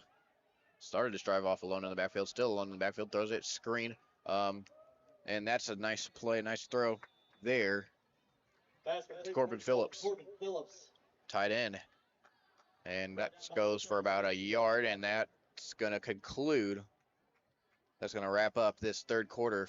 Your Farmington Knights 49, the Union Wildcats 14. We go to the 4th quarter. in this blowout football game.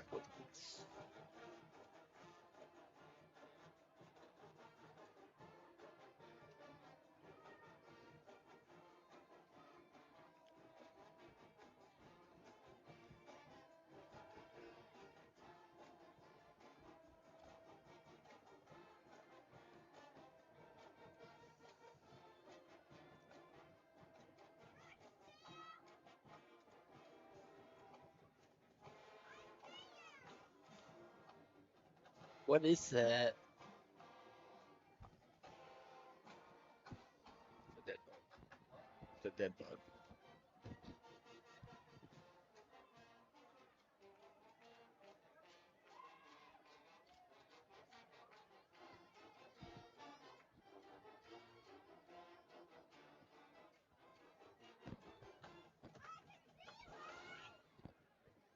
Ladies and gentlemen, earn a free Jimmy John sandwich after you first order when you sign up for Freaky Fast Rewards. Start now at jimmyjohns.com or inside the app.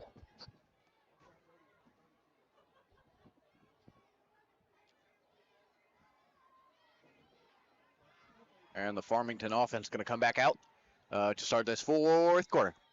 And who doesn't love Who doesn't Friday? love the spirit of Farmington night football?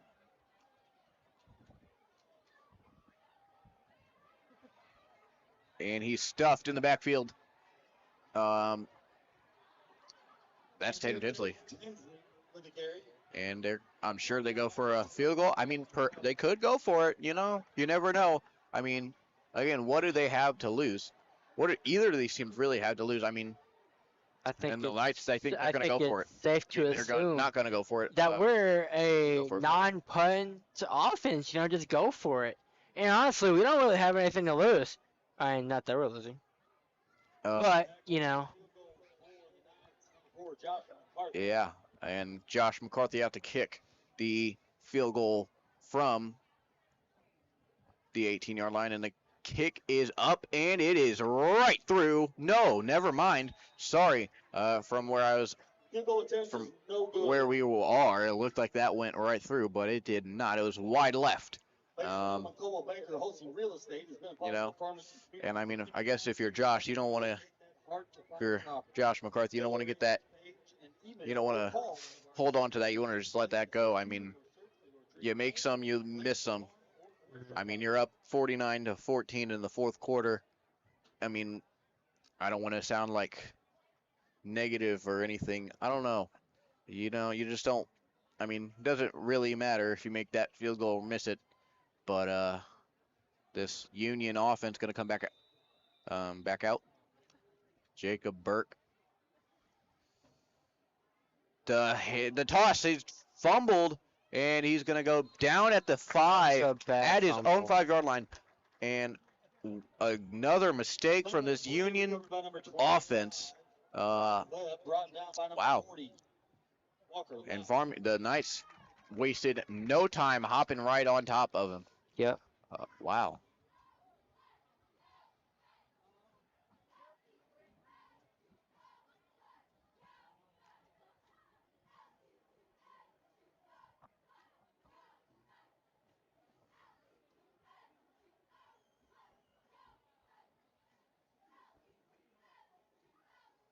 Motion in the backfield. And now that's... Whoa, what a stiff arm there from Tiago Dawson. And a nice play there for the Wildcats. And going to get about 3-4 yards on that one. A nice play on second down after that big loss of yardage. You know, I mean, I would go to the air to get most of that yardage back, but they run it. And I guess in that one, that worked out for them. Now Burke snaps it. Dawson coming across in the backfield. That's number 3, Colton Floaty. Number 3, Blake DeWitt with the carry, brought down by number 12, Jackson. I'm sorry, Blake DeWitt with the carry.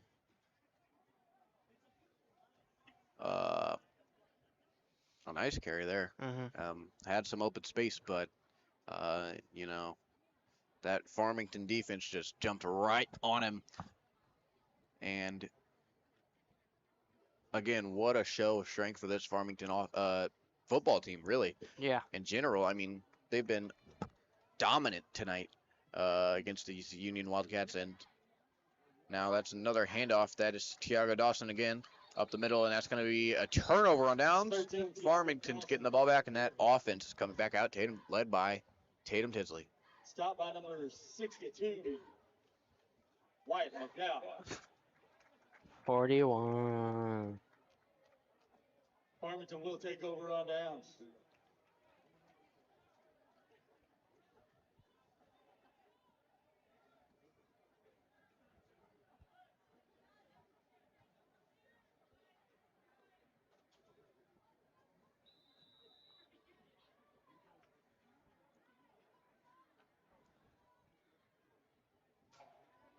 That's Coy Fripp up the middle. Fripp breaking tackles down just short of the 10 at the 11-yard line.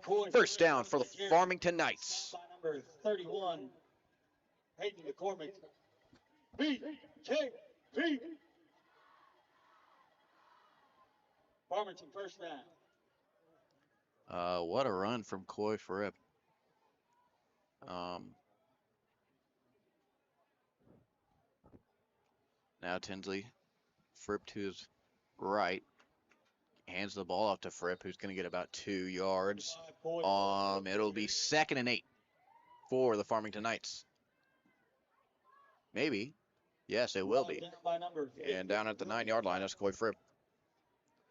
6 minutes and 35 seconds left on the clock before the end of the game.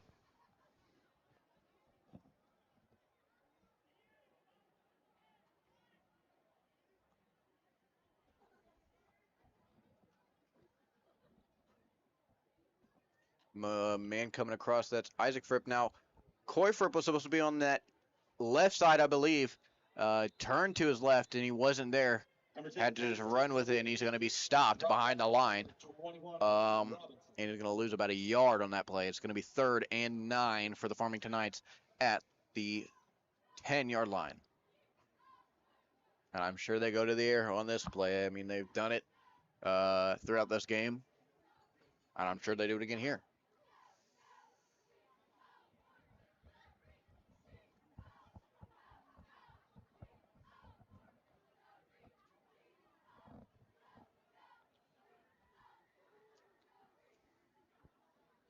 Now Tinsley takes the snap. He's going to hand it off to Coy Fripp, who gets to the outside. Fripp gets upfield, and he's brought down at the 2-yard line. And I believe that was just short of a first down. It is about, there's going to be 4th and 2 at the 3-yard line. And they're going to go for it. They will. I don't see why they wouldn't, considering how close they are to the end zone here. Handoff, that's Fripp, and he's stuffed in the backfield. And that's going to be a turnover on downs for the Farmington Knights. And the Union Wildcats will take over at their own 3-yard line. And I mean, I feel like that's a prime example of too little, too late.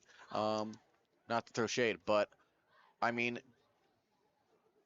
if they would have played, I mean, I'm sure the Knights aren't trying very hard right now. They're just trying to get through the rest of this game. There's about just under 5 minutes left. I'm sure they're just trying to get through this game and go home.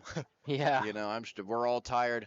I'm sure the fans are tired, but yeah. I mean, I'm sure they're tired as well. I'm sure they're more tired than, you know, everybody else here. And now they're going to stop him in the backfield. And what a stop for the Knights defense responding. Brought down by number 4, Josh McCarthy. Now it's Blake DeWitt with the carry. Clock is running. There's 3:50 left on the clock, and it is continuing to run. But, you know, as I was saying, I mean, it's just too little, too late.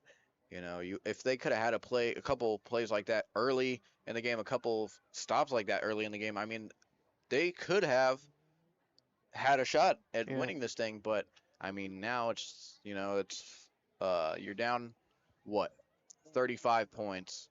What are you gonna do? What are you gonna do? You can't do much. There's 3 minutes left on the clock in the fourth quarter.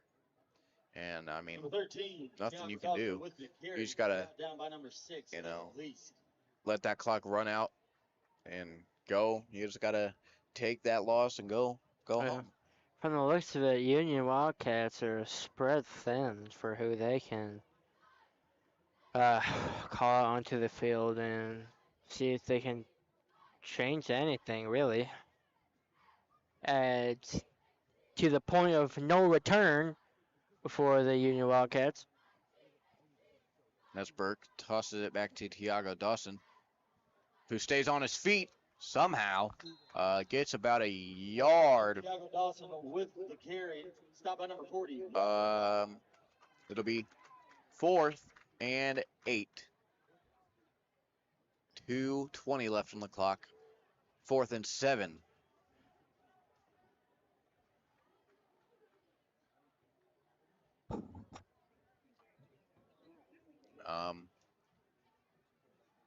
And I mean, what a game for the Farmington Knights. What a great game for them. I mean, they came out swinging, with that touchdown on their first offensive drive, on their first few offensive drives, scored, and now the Wildcats are gonna punt it out of their own end zone, and back to return to us. Kendall Wright is gonna go out of bounds, just short of the 30-yard line. And I mean, as I was saying, what a game for the Knights. As the clock runs down, it's 1:36, 1:35 left on the clock. And I'm sure these Farmington fans are going to go home happy. These Farmington players are going to go home especially happy, and especially this Farmington student section winning their homecoming game. Yeah. And I'm sure we're going to see a lot of students out at the Hoko dance tomorrow night from 7 to 10. And that's victory formation for the Knights, as they're going to let the clock run out. And, I mean, that feels great to say. I must say, going to the Hoko dance as a football player, you must be getting all the ladies at that point. Might sound a little corny, but that's just how it goes. Yeah, I mean, that's really refreshing to say, victory formation. I mean, of course, the Knights picked up the win last week, but, to do it like this, in front of the home crowd, it's incredible. It's got to be a wonderful feeling for these players and these coaches. And this is the end of the game, folks. This is brought to you by BKTV Live, your color commentator, Owen Carroll, and your play-by-play, Julian Clemens.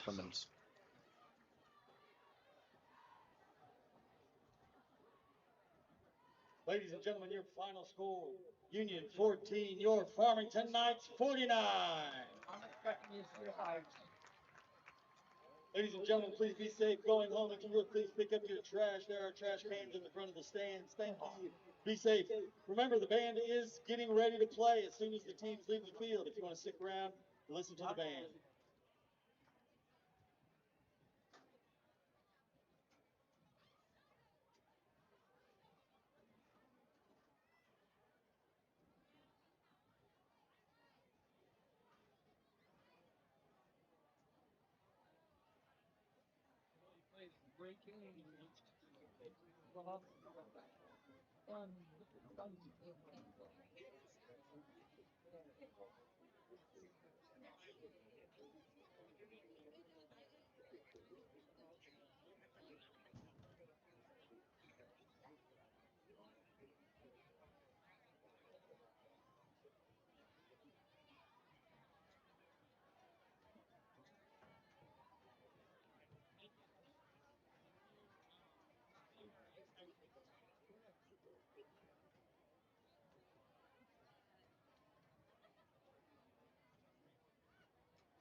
We got the trend. I don't know where the There we go. Is that right? Which way you need this? Nope. These plug in. Those. He's on. One of the vibes broke, so they are getting the extra one. Christy, now they're in. Right here. From the tin.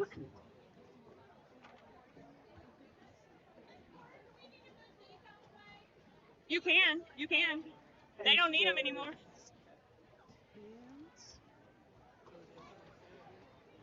Yes. Yep, that's the other one, Bradley. Good.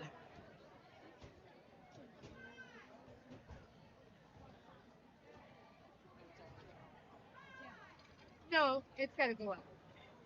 This has to go on there.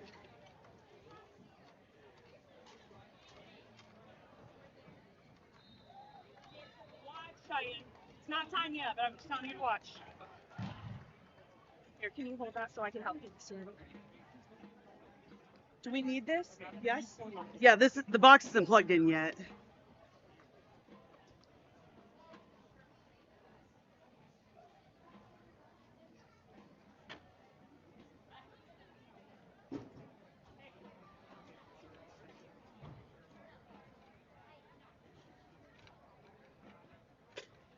Someone technically can hold it. We have to.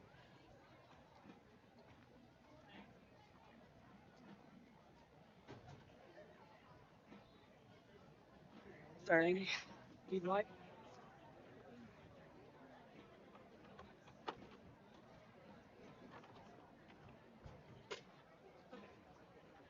That's good. Everything plugged in? Except the mic for Riley, but I'll get it. Okay. Here, let me plug it in. That one, at least this end, real quick. Yep. And then, Chris, will you get in the bottom drawer and get that handheld mic out? Okay, go ahead and turn. Okay. Check it. There's a PV. That'll. This one? That one.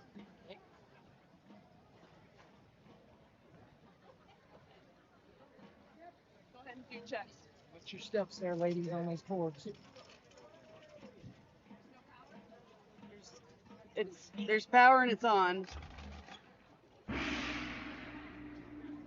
And now, ladies and gentlemen, for your post-game entertainment, we proudly present the 2025 Black Knight Marching Band.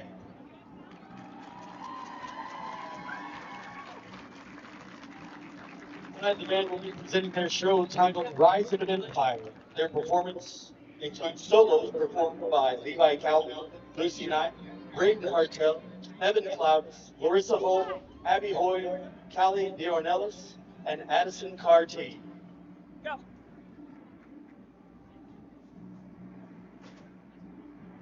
Hang on.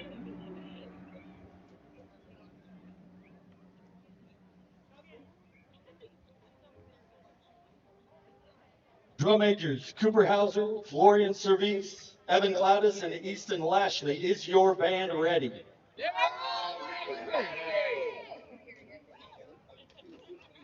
Black Knight Marching Band, you may take the field.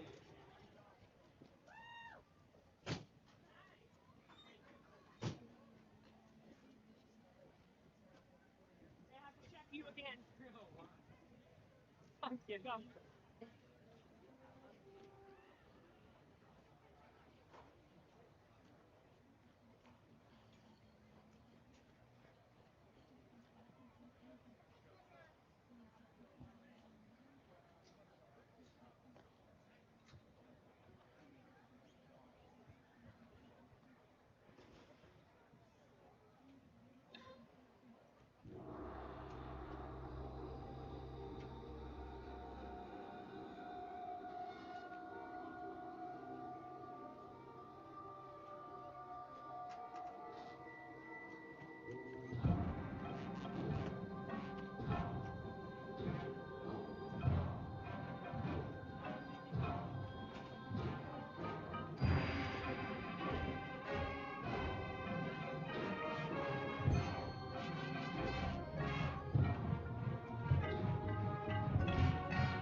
There you have it, ladies and gentlemen, the 2025 Black Knight Marching Band. The Black Knight Marching Band staff members include Ashley Chilton, Taylor Moulton, Sarah Fowl, Ellie Days, and Mary Porter. Student leadership team members include